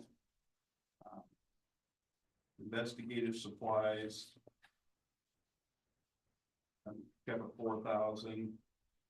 Uniforms, 1,000. Tasers, remember, we're on a taser contract. We pay every year, that covers maintenance, cartridges. 250 for publications, 500 for mail, 13,000 for education and training. Oh, cell Cell phones. phones. Oh, cell phones, I'm on the wrong line. Good thing I didn't have. You want to borrow this? No, I should. I didn't let them dilate my eyes at the eye doctor this morning, thank God, or I wouldn't be reading it all. 16,000 for education and training. This upcoming budget year, I fully anticipate, I know we're gonna be hiring somebody. I can't say whether that person's gonna be certified or not. I have no idea. So So if they certify, that number will go down then, correct? it could, unless we have to pay off.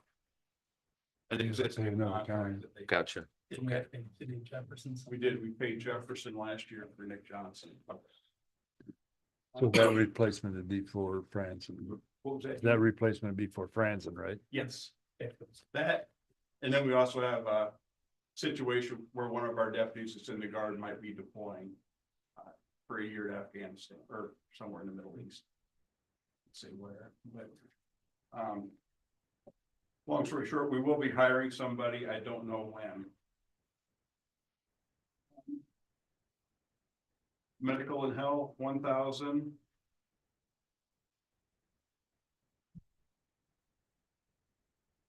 Office data processing, they got rid of that line. Dues and memberships, 300. That's for everybody's Iowa State Sheriffs and Deputies Association membership. Data and processing, 11,000. I lowered that a little bit. I thought it was a little high. And 1,000 for equipment and furniture. Dues and memberships, Ken, it looks like.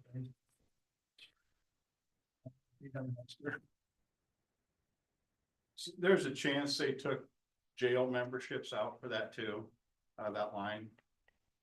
Oh, that'll come up back. There's a chance. Okay, back up to these tasers. How often do you have to replace those tasers? Is that included in this 7,000?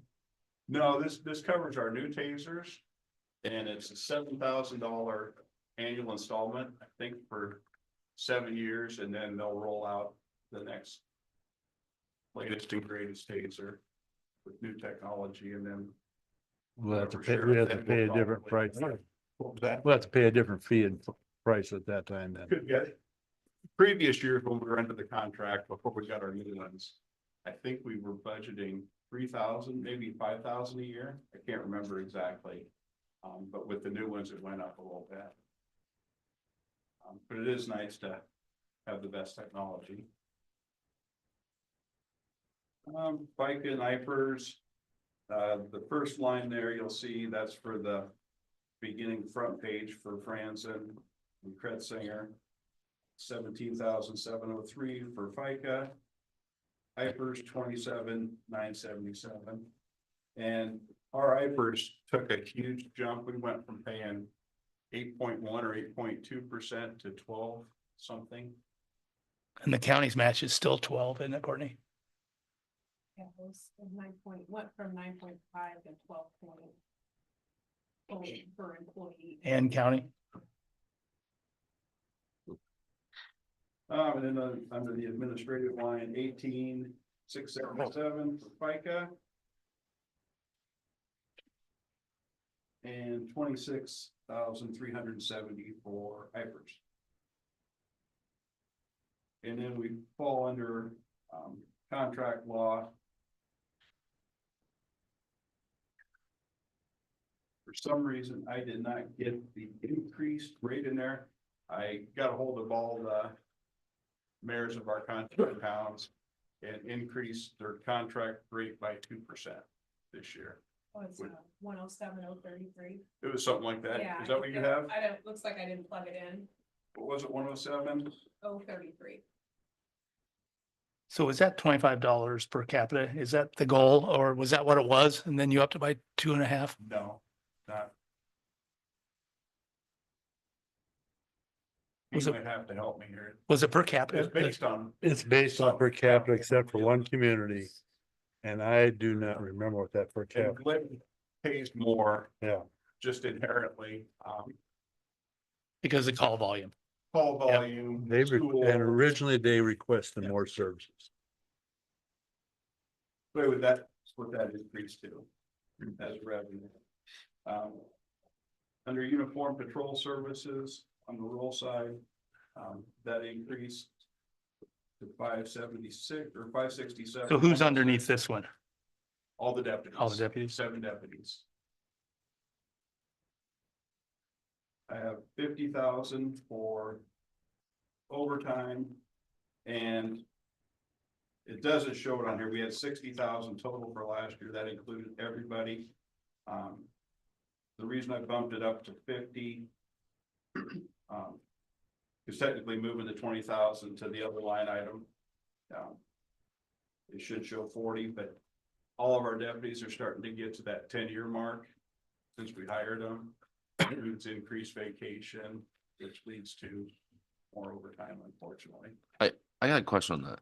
If you go back 2 years ago, there was $84,000 in overtime. I mean, does everyone get overtime no matter what, or would it be smart to add another deputy? Because It that's a whole would. nother salary, basically, you know what I mean? It wouldn't pan out. It would be more expensive for the county to add another deputy. Okay, Health Salary, insurance and all that. Vehicle insurance. Vehicle. So, and I'm not gonna get into it at an open forum meeting, but we are looking at ways to decrease our overtime. okay. I just questioned it. It's something we try to avoid, but with a 24/7 operation, it's tough. Yeah. Yep. 47,209 for FICA, 74,609 for IPERS, 127,580 for insurance. That actually is a slight decrease. I'm not sure why, but under hardware and ammunition, I sent you guys all a sheet. Our current rifles are 18 years old. We've been starting to have some malfunctions at the range. I think it's time that we replace the old rifles with new ones. We can buy them directly through 6 Hour Law Enforcement. And I put the price on that one sheet I sent you.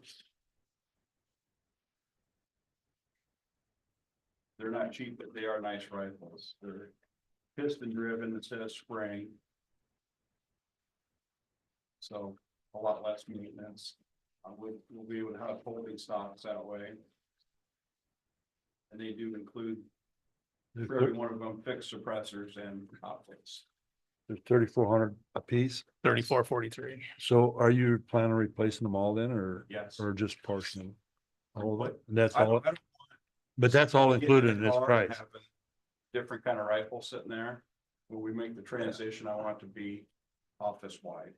But my point is that's all included in here, all those rifles. Yes. That's- And then what- that's not including Trade in. a trade-in. I'm guessing we're probably gonna get a couple $100 for our current rifles. And if that's the case, we'll probably get the price and probably give each deputy a chance to buy their own rifle back if they want. And then put that money into the fund. Going with the better gun rifle like that, there'll be longer longevity possibly on those, or what do you think? You don't know. It's just, it's a rough and tumble life for them. I mean, riding in the car all the time, everything's in an upright rack. They get jostled around going down the gravel roads. These were bought when Ken was 12, 18 years ago. I wish. I wish. I could go back in time. 7,000 for wearing apparel uniforms. 180,000 for motor vehicle equipment. If you remember, last year we got new in-car cameras and body cameras. And that's the line item we put that money out of. And I had an agreement with our salesman that we were gonna make payments over 5 years. And that salesman left the company before we got our cameras, so we've had to pay Motorola roughly $75,000 of the cost at one time last year. I think we probably have about 40,000 remaining, so that line item is high. But I'm still waiting back from Motorola to see exactly what we owe for our final payment. But I know we paid way more than half last year. And I budgeted for 2 motor vehicles at 106.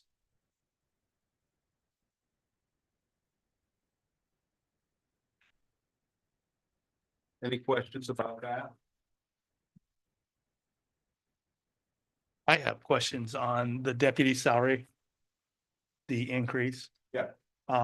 2 years ago, you were at 65,532. We did the market adjustment of $5,000. Recall that? When we put Carroll right in the dead middle of all the surrounding counties. Somewhat remember it. Because that was supposed to get them right to where they should be. So that was a $5,000 raise. Plus they got the 6% on top of that, plus the 3.2.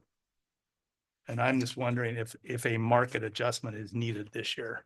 I know you used a comparable of a city police officer, but Well, if you want, I could call and get numbers from, I know Audubon County deputies are currently making about 86,000 for Audubon County.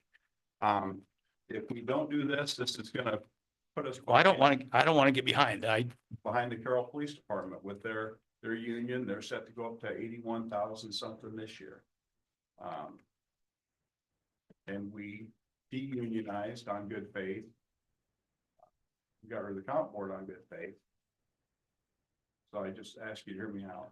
No, I'm not. I'm just. I just don't want to fall behind. I want, yeah, I was just. It's competitive enough. And knock on wood, we got a great staff. 100%. And we don't have turnover. Well, and I think we understand that all. But I our think so. I our mean- problem is what the state legislature's done to us is froze what our Right. growth is, and that puts us in a damn hard position. I agree, but we do have sources of revenue. If you're talking a jail, my feeling on that is the taxpayers paid for a jail, that should be paid off first. But I'm fine with that, but I I don't want us to fall behind. Let's just understand talk that, sheriff right now instead of jail. Hang on. Yeah. but I just, we're gonna be hiring probably about the same time the Carroll Police Department does. And if there's a great applicant that comes to the door, I'd rather see him over here than over there. No, that's why I was asking if you had different comparables, because I thought and it's only been 2 years, and maybe it's changed with other counties, but at that time, that put us dead in the middle. It certainly helped. Yep. Certainly helped. and we're not having, we don't have a problem with the department, don't get us wrong. We're in a position, we're gonna have to ask some damn tough questions. I understand. I'm in a tough spot. But I'm gonna come here and fight for my employees. And I appreciate that. But I'm hoping, I just- we're trying to make the point, you gotta understand where we're coming from too. I do, and if there's things I need to exclude, I will. Or cut back on. In order to make that happen, but, we gotta be competitive. And that's why a lot of these counties around us have increased their deputy salary back so when- much is because they can't keep. So 2 years ago, it was the state patrol that was offering the laterals to everybody, is why we did the and they still market are. adjustment But Carroll PD's losing a guy to them. to the state patrol. Yeah. So, any other questions about the sheriff's budget real quick? What was next on the agenda? You are now to D, your quarterly report. Oh, no, I got jail in there and. I know, that's coming up. That's number 9. Yeah, and then after that, we got to approve your deputy appointment resolution. Okay, everybody have the quarterly report in front of them. Yes. Okay, so for the quarter. Ending the calendar year, October, November, and December. 2024, for mileage, we took in $3,954. Fees due the county, $7,759. Miscellaneous, $530. Weapons permits to the treasurer, $2,100. To the state, $525. And jail room and board was $143,915. For a total of $158,785.03. And then minus fees due, that brought us down to $156,170.80. October was a good jail month. Yes, it was. And knock on, numbers are still holding good. A lot of times they'll taper down in the winter time. Are we still competitive with where Polk County people are going? Yeah. Yeah. Good.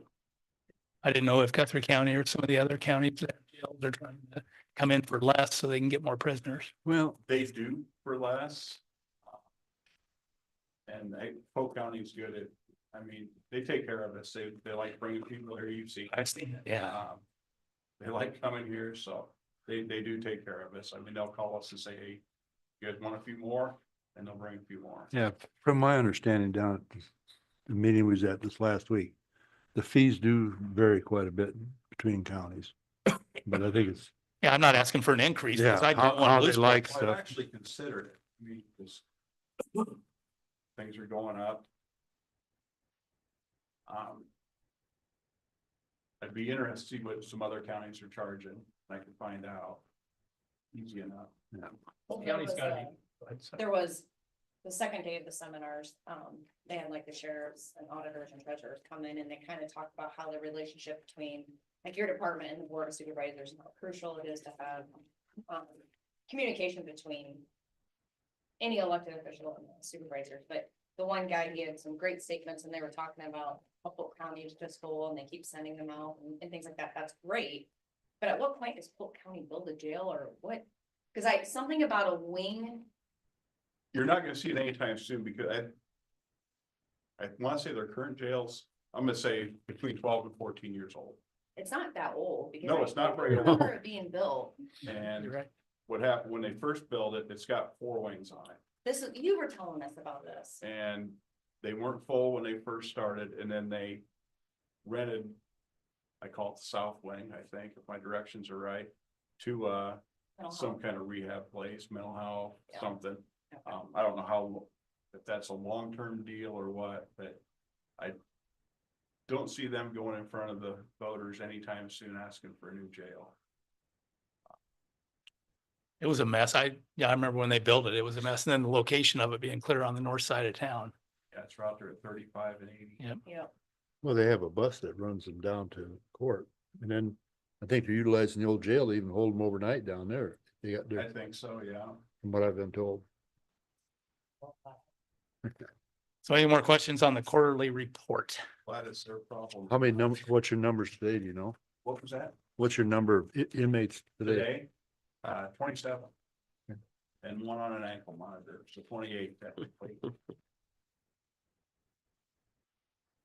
So do we have a motion? So moved. I'll second. It's a motion and a second to accept the quarterly report from the sheriff. All in favor signify by saying aye. Aye. Aye. Opposed, motion carries. C, approved deputy appointment resolution.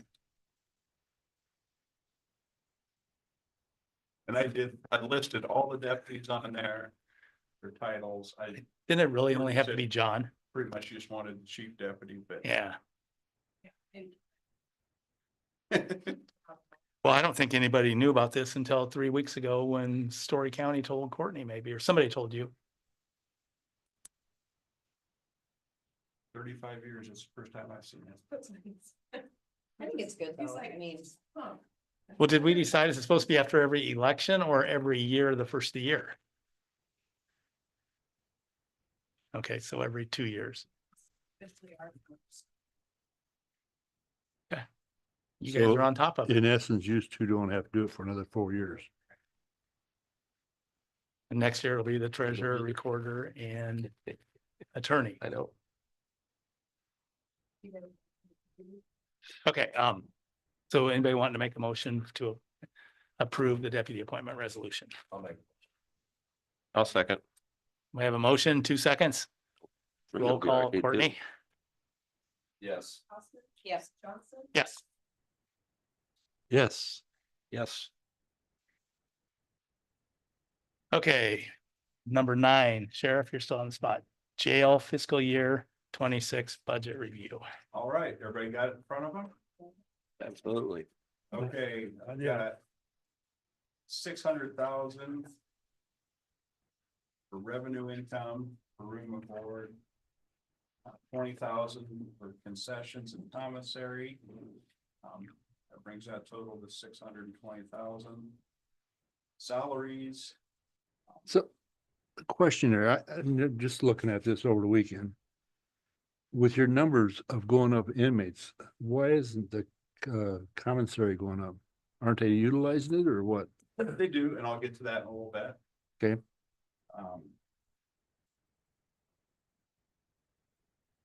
Actually, I'll get to it right now.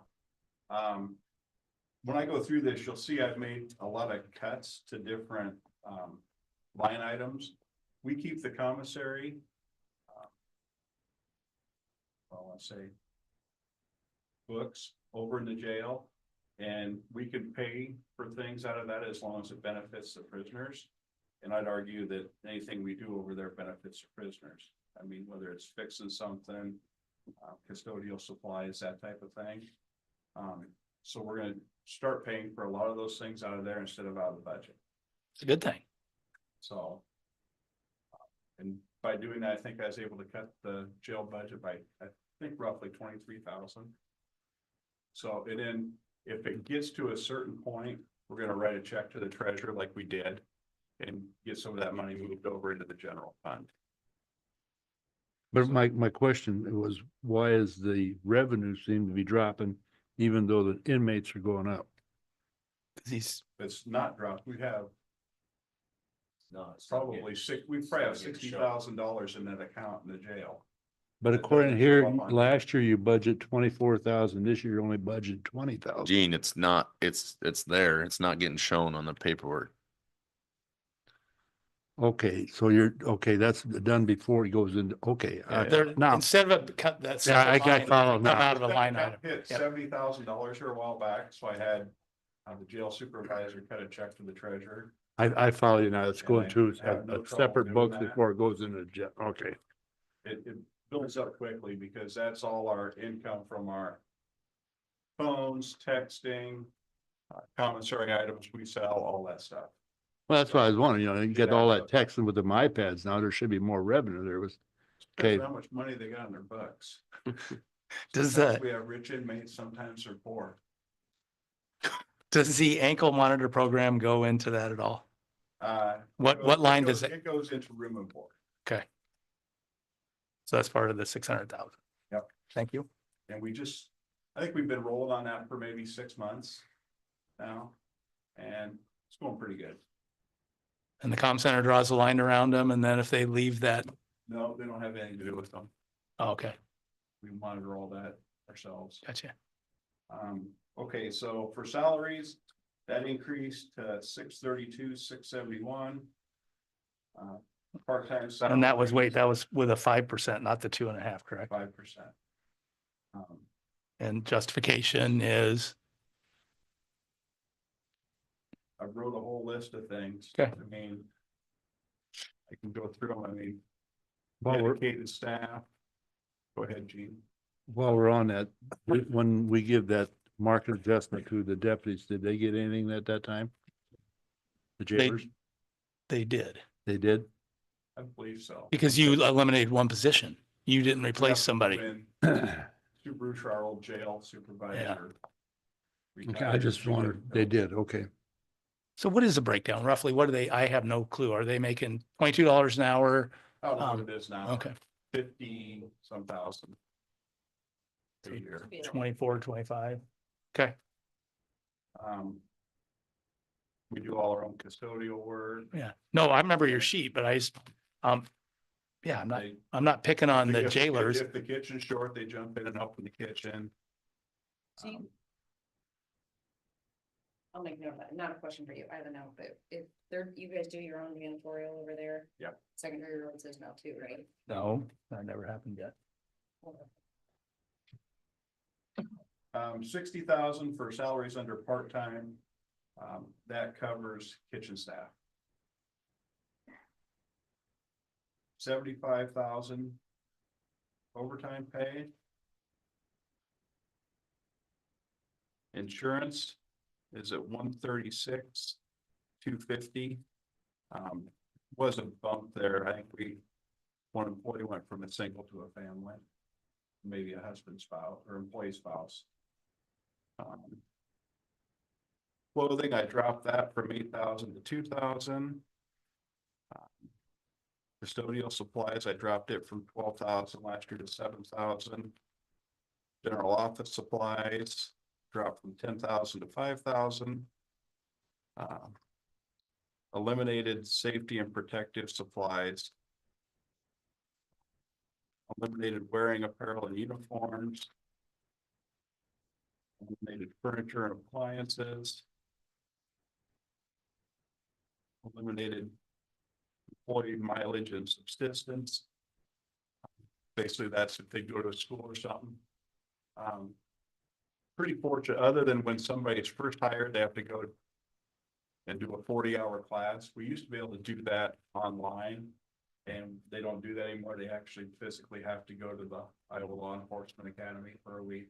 So how are you getting rid of those lines then? We're gonna pay for it out of the Commissary? commissary Oh, fund. awesome. Benefits of prisoners. I Trained staff. I like member, that. I like that thought Rather process. than a non-trained staff member. Medical services, I decreased, you can't pay for that out of the commissary necessarily, but, this year we're getting by very cheap. That could change with one prisoner, you never Exactly. know. Didn't, A couple But- of years ago, but- we had a real expensive one. Yeah, but if they're from Calhoun or Calhoun, let's say, they have to pay for that or do they reimburse it? Calhoun pays for all Okay, medical. so this would expenses just be for a their resident of inmates. Carroll County. Polk County Okay. pays for all medical expenses for there. This would strictly be Carroll County. Construction equipment, I lowered that from 25 to 15. Seems like there was a few hiccups with the building here and there. And then when you try to get somebody to fix it, that person that installed it points their finger at the engineer. They point their finger at the architect. So would this be mainly Dries that would be the recipient of A that? lot of Dries, So a lot of those. Culligan. And who else? Oh, call again. Culligan. Okay. Right, we had some issues with the water softeners. I think they were undersized at first, and Courtney, can we switch that to be upkeep instead of construction equipment?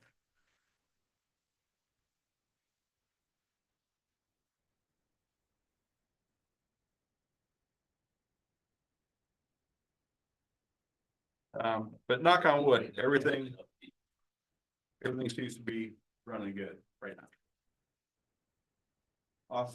Office data processing, 10,000. A lot of that's just our licenses and stuff. Insurance on our fingerprint machine. Food prep, we're a little behind what I budgeted for. Last year, we're a little over where I thought we should be, so I increased that to 60,000. Prices of all commodities have gone up. Everybody knows that.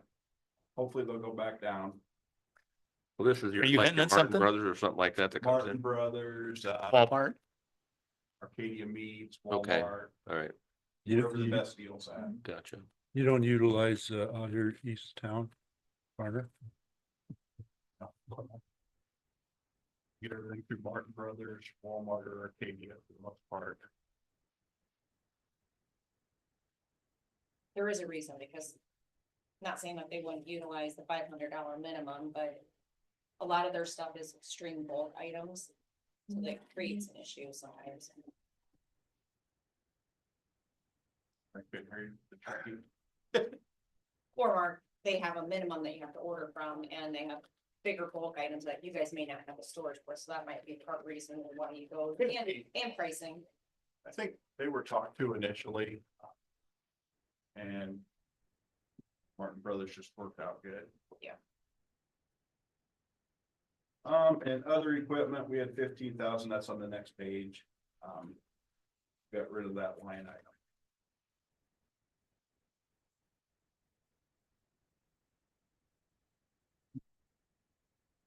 Courtney, I'm just playing devil's advocate here. I like your thoughts, what you're doing with the commissary. But is that gonna get us in a problem with the auditors if we're doing that before it goes in there? Should it actually be recorded first and just taken out of those expenses? That they keep track of that too? It's been audited for Okay, years. just, all right, okay, I was just thinking, we're.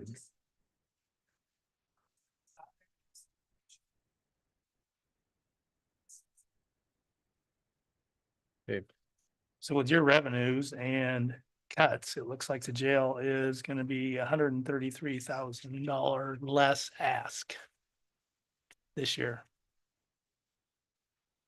That's it, and That's awesome. staff done a wonderful job. We've had our state jail inspection. Do what? There's 248,000. I was just pointing out. Got a trim here, add a little here. Okay, But, more questions on jail and you will be getting a report from state jail Yeah. inspector. from last Monday's inspection. And then just for curiosity, I would like to know what the jailers make. Okay, Believe it or not, that's one piece of paper I didn't bring with me. what's the current staff? I could just do the math. Well, the one Patty, the jail supervisor, makes more, Right. so Courtney can get you that, and then each jailer makes. But Gene had me figure out a while back, I think, with room and board.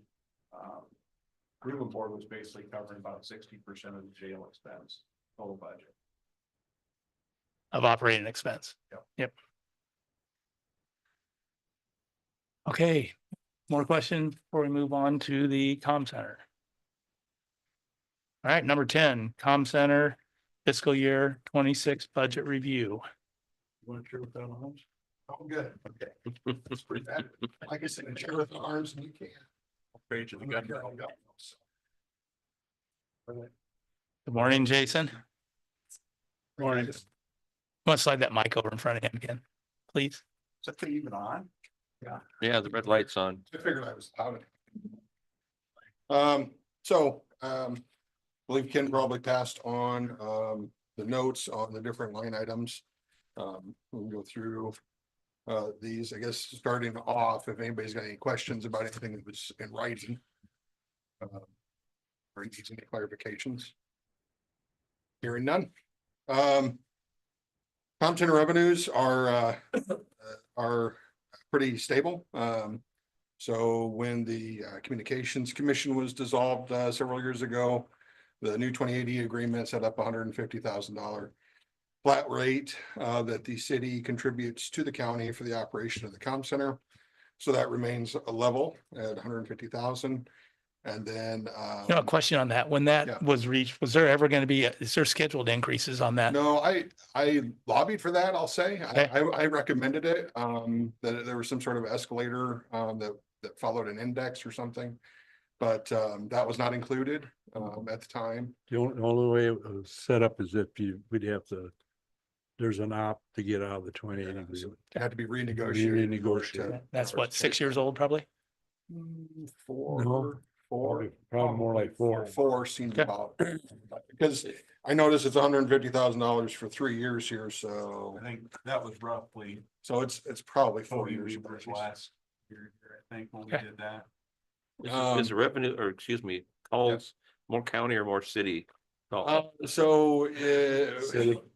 this is an age-old question, so, You should have been on that No, commission. it's a good question. it's. I'm just trying to see if he it is can a good do it. question. If he can So, answer it in let's less put than it this 10 way. minutes. yeah, When that commission, it's been. I swear to who, you know who, every time they change the city manager, they handed off the playbook, because every year it came back the same thing. Okay, I'm So- curious. So it's been a few years since I've done the calculations. Since that commission dissolved, I really haven't done the calculations because it hasn't been a question. But I'm sure it's pretty similar. And at the time, about, if memory serves right, about 75% of the call volume was Carroll Police Department calls. The old argument was that the city, the residents of city of Carroll pay county taxes and city taxes, and so they're getting taxed twice. Whatever it is, but yeah, so, half of the residents of the county roughly reside inside of Carroll, and it's certainly more than half of the call volume that comes to the city. of Carroll. So, I'm not gonna get down that hole, I guess. yeah, it's Well, a and- deep rabbit hole. And when we were doing this, there's counties and cities do it different all over the state. Right now, there's 112 PSAPs throughout the state, and there's 112 different ways to fund it. Okay. So it's not an easy question to answer, but Thanks. this is what was decided at the time, so this is what we're stuck with for the current And budget. under code, the county is responsible to have It's communication. a service we have to provide. Yeah, so, and the miscellaneous reimbursements, that is mainly, grant funding. Sometimes the ICAP grant, has, in the past has come to the comm center. There used to be two that the comm center was eligible for. One of them has gone away because we're no longer holding an insurance policy separate from the county. And so, that just goes away. There's no budget, of any miscellaneous reimbursements. It's been zero for several years. What did they use that for this year? Was it defibrillator batteries or? I think so, yeah. And then the 911 fund gets one as well, and sometimes we donate that to the county if we don't have anything 911 related to go after. The regular salaries, I think the board's been kept apprised, but back in the spring last year, we had a dispatcher leave for another county. That dispatcher, it took us 6 months to find a suitable replacement. We were not able to attract trained applicants from many neighboring counties. We had a difficult time getting applicants that could pass background checks in order to even interview anyone. And so that position was left open for about 6 months before we were able to fill it. During that time, we also had a maternity leave in there. So the entire maternity leave also took place during that same, not 6 months of maternity leave, but a maternity leave took place during that same time frame. So that strained the staff of the comm center quite a bit.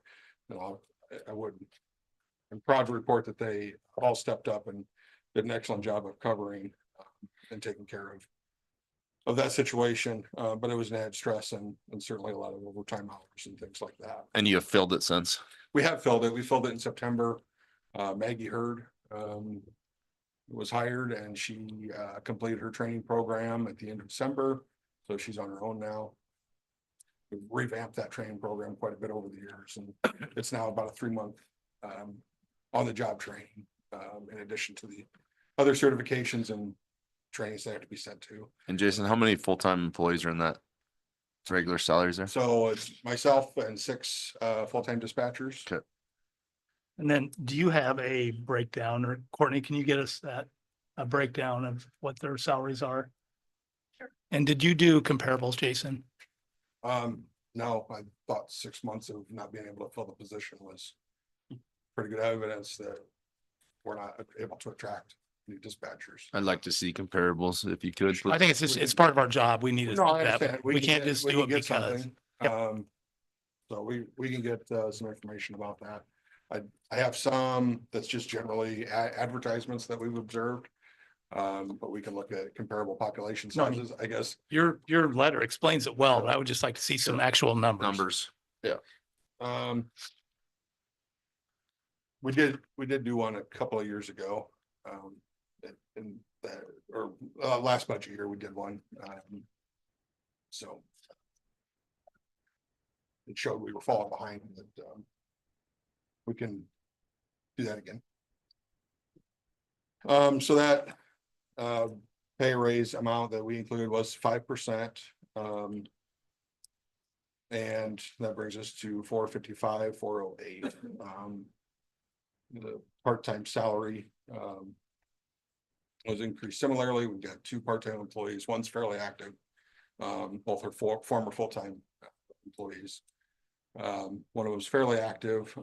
That helps us out a lot. The other one is, I think, schedule's a challenge at her other position. So, overtime. We end up with a lot of overtime. We've got a lot of longevity in the comm center. Outside of 2 dispatchers, just about everybody's right at 10 years or more of public safety experience, some in 15 years. Myself at 20 years. And so what happens is they have more vacation, and that creates, situations where you have to cover those hours when they want to use their vacation. And we try to fill it with part-time first, but oftentimes that's not an option. They both have other jobs. So, then FICA and IPERS was adjusted to reflect the salary obligations. Employee group health insurance, that's actually, make sure I get across the line. So we're able to reduce that some. The new employee has a lower cost plan than the employee that left. And so with that new figure and then times the 4%, that's where we get to the 89,936 for that. General office supplies kept level funding at 2,000. Telephone and telegraph. No telegraph in our office, but that's primarily. Thanks for saving me. Yeah. We're much further along technology. Thank you. Telegraph. So that's primarily just fax line and a direct line to the comm center, phone costs. Education and training. We've seen the cost of that go up exponentially. The cost of hotel rooms has gone up. The cost of trainings that we're going to has gone up. And the cost of meals has gone up when they're away at those trainings. We do a lot of online training. We do a lot of online training. But there's specialty stuff that, online stuff covers the routine things, but specialty, getting dispatchers to things to learn about topics, what I would call low frequency, high risk events, like an active shooter. 3 of us went to an active shooter class recently. So that's one example, but other things like that, getting them to schools like that is really important. The other thing that we try to get them to a lot is mental health type trainings, because what we know is that there's a very high dispatcher burnout rate in our field. I think I mentioned it, 1 to 2 years is about the average length of a dispatcher's career, and we're averaging 9 to 10 years. So that's important. And so since the cost of that's gone up, we've increased that line item. We also, and we have to replace dispatchers that they have a lot of mandatory retraining in that first 6 months to a year that we have to get them to. So consulting and professional service, we've just removed that altogether. We haven't been using it. So we've removed that. That was only, I guess that was a couple of years ago we took that out. So building maintenance and repair. We were able to obtain 3 dispatch consoles, and we only have room for 2 in the comm center. But we were able to obtain. You know anything 3. about those, Mike? Yeah, Mike. I watched. Big help. I watched. Yeah, Scott supervised. When those arrived, the poor guys were just walking out of the building, and hey, you guys want to help us? And we really appreciated it. It was a challenge. But those dispatch console positions, for the 3 of them, if we were to buy those new, it would have been about $90,000 worth of equipment. So by getting them used, we saved a lot of money because we got them for nothing from Puck County. So it was mileage for my truck and rent on a U-Haul trailer. And we were able to get everything in 2 trips. So that was a long day. But my lead dispatcher, Dallas Chargo, and I was able to go down there and get those loaded up and brought up here. And so I tell you that to tell you, we increased that building maintenance and repair budget to 2,000. The current dispatch consoles have electricity ran down a pole and through the wall, the cubicle wall for each position.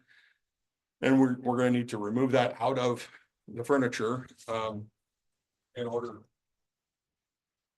We're gonna need that to have an electrician remove that power out of the furniture and probably install some receptacles on the wall. Where to use that furniture, we're gonna have to change the footprint a little bit, rearrange a couple of things, but we'll put the receptacles in the wall.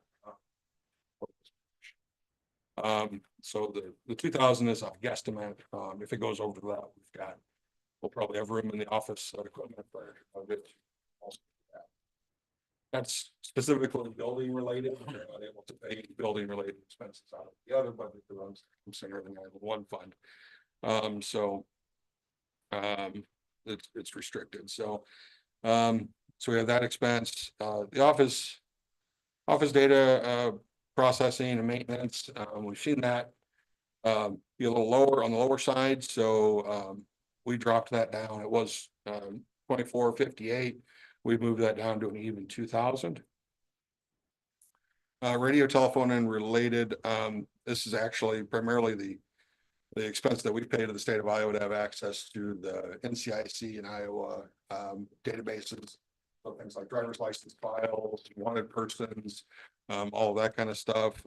So that's pretty much a fixed cost. We get an estimate on that. So that 7128 is what's budgeted there, same as last year. Tort liability insurance went away a few years ago. You can see the last time we paid that was in the fiscal year 2020 ending 2023 budget. So that's a good indication of when that 2080 agreement changed, because there was no longer a separate entity that needed insurance.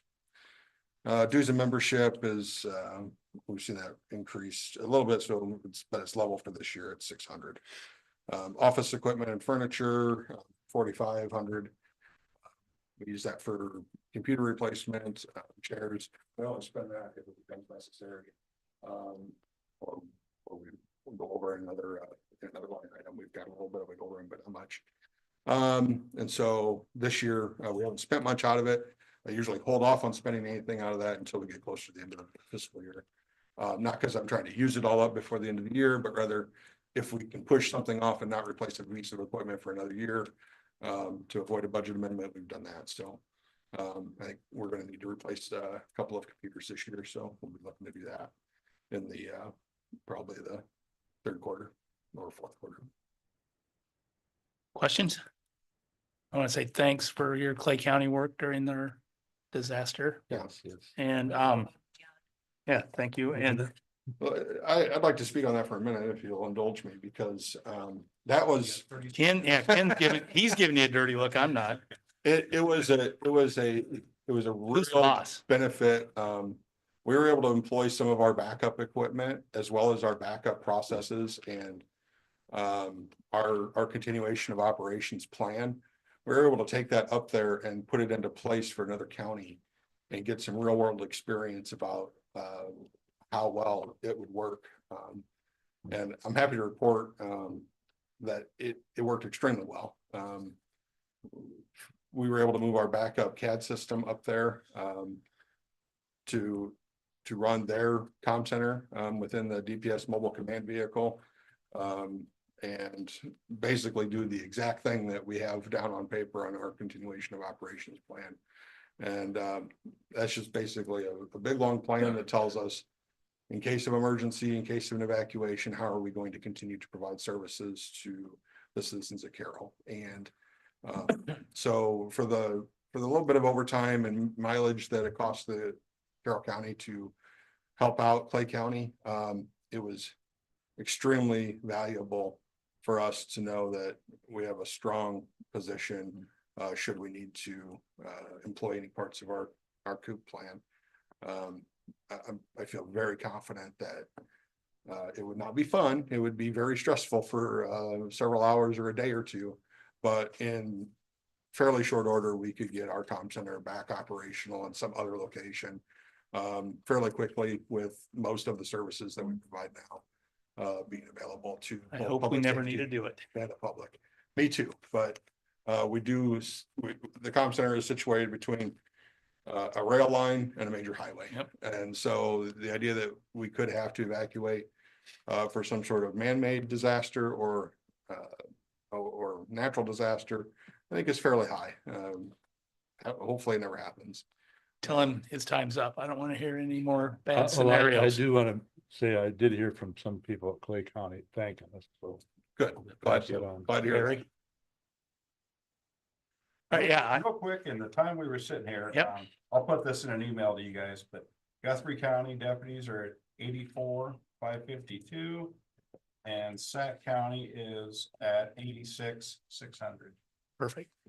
So So you're Yeah, gonna email that to us, please. I will. Yep. And then something I was gonna mention in our, or my quarterly report too, our K9 is reaching life expectancy or use expectancy, I should say. Sometime during this year, this calendar year, he will be retired and we're not gonna replace the dog. Just not finding them that beneficial anymore with the way search and seizure laws have changed and how expensive they are, and we have the drones. We need to look for something. Doris will be a happily retired dog. So hopefully, So, but they have one over, the city has one, don't they? no, They don't either? theirs got retired I thought they replaced 3 or it. 4 years ago. And they're not replacing it. I don't think so. I don't think so. It's. I'd hate to even guess what the cost of, I know when we bought ours, it was 8.5 years ago, and it was $14,000 just for the dog. And that's not counting the vehicle setup and all. And the the training, he's got to take it to You guys- Oklahoma, you guys- doesn't he? You guys see, He's got to take it to Oklahoma for yearly training, I think. So the guy was down in Sheraton, Iowa. Sheridan, yeah. And then he moved to Texas and he still has his place in Sheraton. To come up and do some trainings and recertifications and stuff, but Well, that a we used to common- buy- We used to buy a life insurance policy on them dogs. we had one to start with. Just making sure, the dog didn't run out in front of traffic or something. Yeah. And then I think we only kept that in place for 2 or 3 years. Once we knew the dog was well behaved and would listen to the handler, we got rid of that. Is that a common trend? People aren't. I don't think so, not really. I think I there's a lot believe of them still Sac County getting. has 2 of them. Wow. Guthrie County has 2. But what's happening, a lot of places are losing their handlers, they're moving on somewhere. And then the office is stuck with the dog. Yeah. And trying to find somebody that wants to actually do it. Yep. So it's a commitment. But anything else for us at all? Thank you both. Thank you for your time. Thank you. And, Thank you very much. I know there's some big asks in there, but, I do believe I've told you guys every meeting or at this time of the year, I deal with a lot of unknowns and I don't spend frivolously. I think last year we gave 200 and some $1,000 back, between all our budgets. So it'll be that way. Right. And I'm probably the only sheriff in the state driving a 2016 Ford Explorer. Yeah, So probably. nobody is more fiscally conservative than me. Yeah. Stephanie made a point. We were at Prairie Meadows for ISAC new officer training. Yeah, their sheriffs, all marked from different counties. They drive some nice vehicles. I don't. So do we have any vehicles waiting to get yet? Are we all caught up? Set, Okay, I mean, we had one that didn't make it home, right? did. But he's home now. Got that taken care of, so Right. it actually worked out fairly well. He's parking uphill now instead of downhill. Oh, not that one. Oh. I think that's what he's talking about. Are you talking about? That The was, new one. Yeah, the brand, that's what he's talking about, the brand new one though. that was the issue with the auto Right. start. Got it figured out. But then once they got it with the new motor in it, then it wouldn't start. All right. Moving on. Thank you, guys. Moving Not on. gonna say any names. Operator error. Moving on. Have a good day. See you, everybody. Jeff. Thank Thanks you. For your time. Agenda item 11, approve fiscal year 25 county substance abuse semi-annual report. Yearly report that we received, I'll just go look at it, if I see any issues with this, and then make a motion to approve fiscal year 25 county substance abuse annual report. Second, Gene? You'll abstain. Oh, I'm I'll sorry. second. I have a motion and a second to approve the fiscal year 25 county substance abuse semi-annual report. All in favor signify by saying aye. Aye. Opposed? I'll Abstain? Did you get all that, Courtney? Okay, item 12, approve inter-fund transfer. Background on this, we talked about it a little bit when the sheriff was doing his sheriff's budget. So one of the deputies was getting paid out of rural 2 years ago and got moved in the general fund this budget year, but his overtime didn't get. So we noticed, oh shoot, we've been paying his overtime and there wasn't anything to offset that. So the sheriff gave me an amount to use to take out of rural, including FICA and IFRS and moving it back into the general fund. So it's not any additional ask or reserve, I'm just pulling it from basically one fund to another, same department. So moved. I'll second. So we have a motion and a second for resolution for inter-fund transfer of $34,848. Courtney, roll call, please. Yes. Yes. Yes. Yes.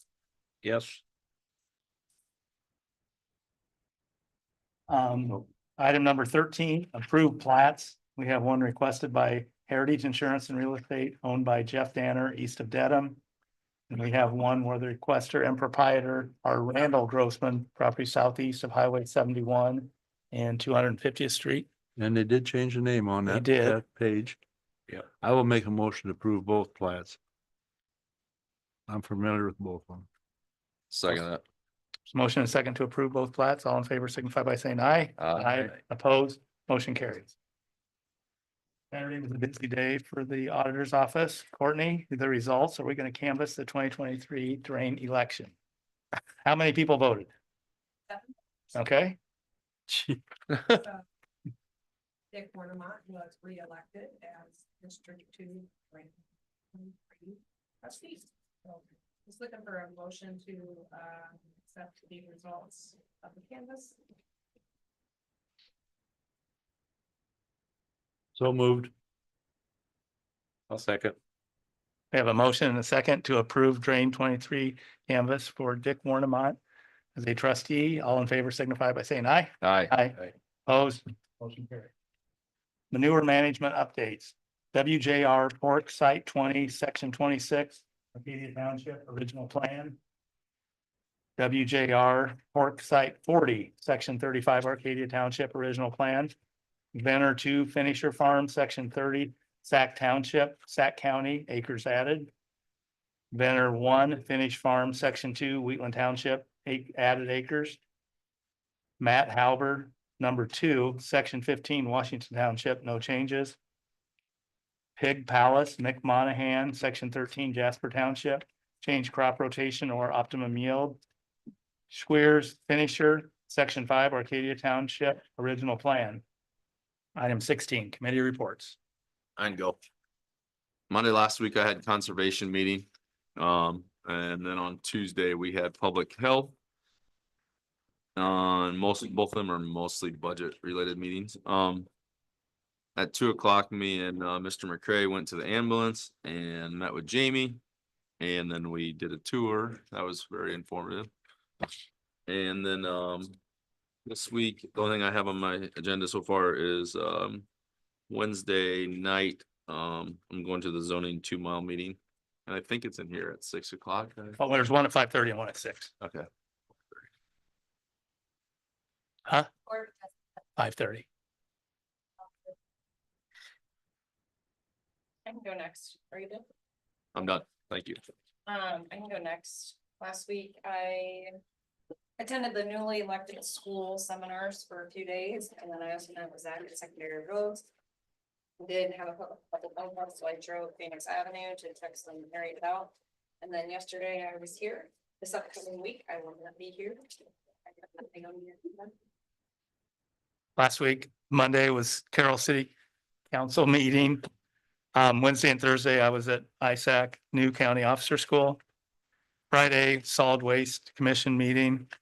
This week, tomorrow is CCGP board meeting. Wednesday night is the Board of Adjustment Election of Officers meeting at 5:30 and Zoning Commission meeting at 6. Thursday, roads claims, Friday, courthouse claims. Saturday is Legislative Forum at New Hope at 10 a.m. Questions? I want to back up real quick, though. I want to make a comment about the new officer school. I will say, it takes you back to the basics. You learn a lot of repetitive things, but it's good to go back and have just a quick refresher. But the one thing I said that I feel I took away the most is how imperative it is to have elected officials or department heads have communication with the board of supervisors. To me, I mean, even when they would come present to just the supervisor's room, whether that was whoever was speaking, the sheriff, the treasurer, they really honed in on make sure to have a good relationship between the board and the elected officials or department heads. That's all I got. Agreed. Okay, I can go next then. And I agree with you. That was very evident. Last week I did the paper and radio. And then Monday I had P executive board meeting. Tuesday through Thursday, I spent down at ISAC New Officer School. I think there's, it's one of the best education programs they put on all year long. And then on the way home, Thursday, I stopped and looked at some property in Waukee where this new Head Start property is supposed to be at. And then on Friday, we went through interviews on 3 architects and did select it down to 1, and we'll wait to see if they accept, and then we have to negotiate. Which is dumb. We cannot ask price what they're going to charge us until after we select one and then negotiate that price. And then there's more stupid stuff there, but that's federal rules. Anyway, and then Friday I did meet with, after that, I did meet with Zach Anderson. And then I did field some calls and some other stuff through the week, some other requests for budget hearings and also other things on budget. This week I have CCGP board meeting Tuesday, and Wednesday we have that zoning meeting, and then Friday is the Yes Center. And I guess there's also legislative forum according to Scott. There is. Awesome. I didn't have that down. I attended the ambulance tour with Mike Anderson and also talked to a couple of union members, got some free information. Attended the new elected officials school on Wednesday and Thursday, and being a new guy, I learned quite a bit. So it was very, very good school. Hey, being an old guy, I still learn. Being an old guy, you Well, still learn I guess too. Gene should say that. Yeah, you should say that. I met with Zach Anderson a little bit on the budget and got a tour of the secondary road, which was very informative also. And then I met with Jason Huffman Friday also and learned a little bit about how the comm center works and his wish list. This week I've got a Carroll Area Child Care Board meeting today, and then a zoning commission a meeting on Tuesday. And I've also got newspaper and radio also today. So that's all I have. Comments from those in attendance? Sarah? Hi, sorry about that. After I sat down, Sarah Haverl, zoning. After I sat down zoning, I just wanted to clarify for the public when we were talking about that ask. Currently, that zoning salary is $5,470. The ask is for $8,000. So when we said that percentage, it just seemed very big compared to the rest. That's $2,530 in comparison from last year to this year. And then in comparison to that 2022, 2023 budget that I referenced, that's just $104 difference between the second year for that previous zoning administrator and then my third year. So just wanted to make that Going from completely, 35 back down to the 34. pardon? No, you're right. I was Yeah, following. I just wanted to make sure that was very transparent for the public, because when you say percentages, it might have seemed very scary. So I just wanted to say dollar wise, it's $2,530 from last year. And then from the previous zoning administrator, it's $104 difference. So that's all I had. Thank you for I won't clarifying. take any more of your time. Thanks, Sarah. Thank you. Any other comments? And I did talk to her about the conference board on Tuesday, which most of us will be going down to statewide supervisors night for. She's gonna see about changing that. Not this Tuesday, No, next on week. the 30th. 30th. Yeah. 2020. Thank you, sir. I'll make a motion. to adjourn. Is there a second? Does Courtney have anything? Oh, sorry, Courtney. Thank you. Next week we have Bill Day and ICAP renewal. And there's gonna be some of us gone, but we'll try to just keep it at those two things, that way nobody misses anything. Yep, we're gonna be a lopsided board. Well, Emily will be sitting in her chair though. That's all I have for. next week. All three of you should go next week? I wouldn't call it a lopsided board. I'm not gonna say what I would call Or it. can I say no, can I use this once today? Probably won't add anything else to the agenda unless it's critical or like the engineer has something. I would totally agree with that. Thank you. Well. And then we'll have you- IT you- left That on. upside, I was thought about doing something different next week, but maybe that side's gonna be gone. Maybe I might up that a little bit. Motion. We already switched. So moved. I'll second. Motion to adjourn. All in favor? Aye. Aye. Meeting adjourned. Do we have 18 left?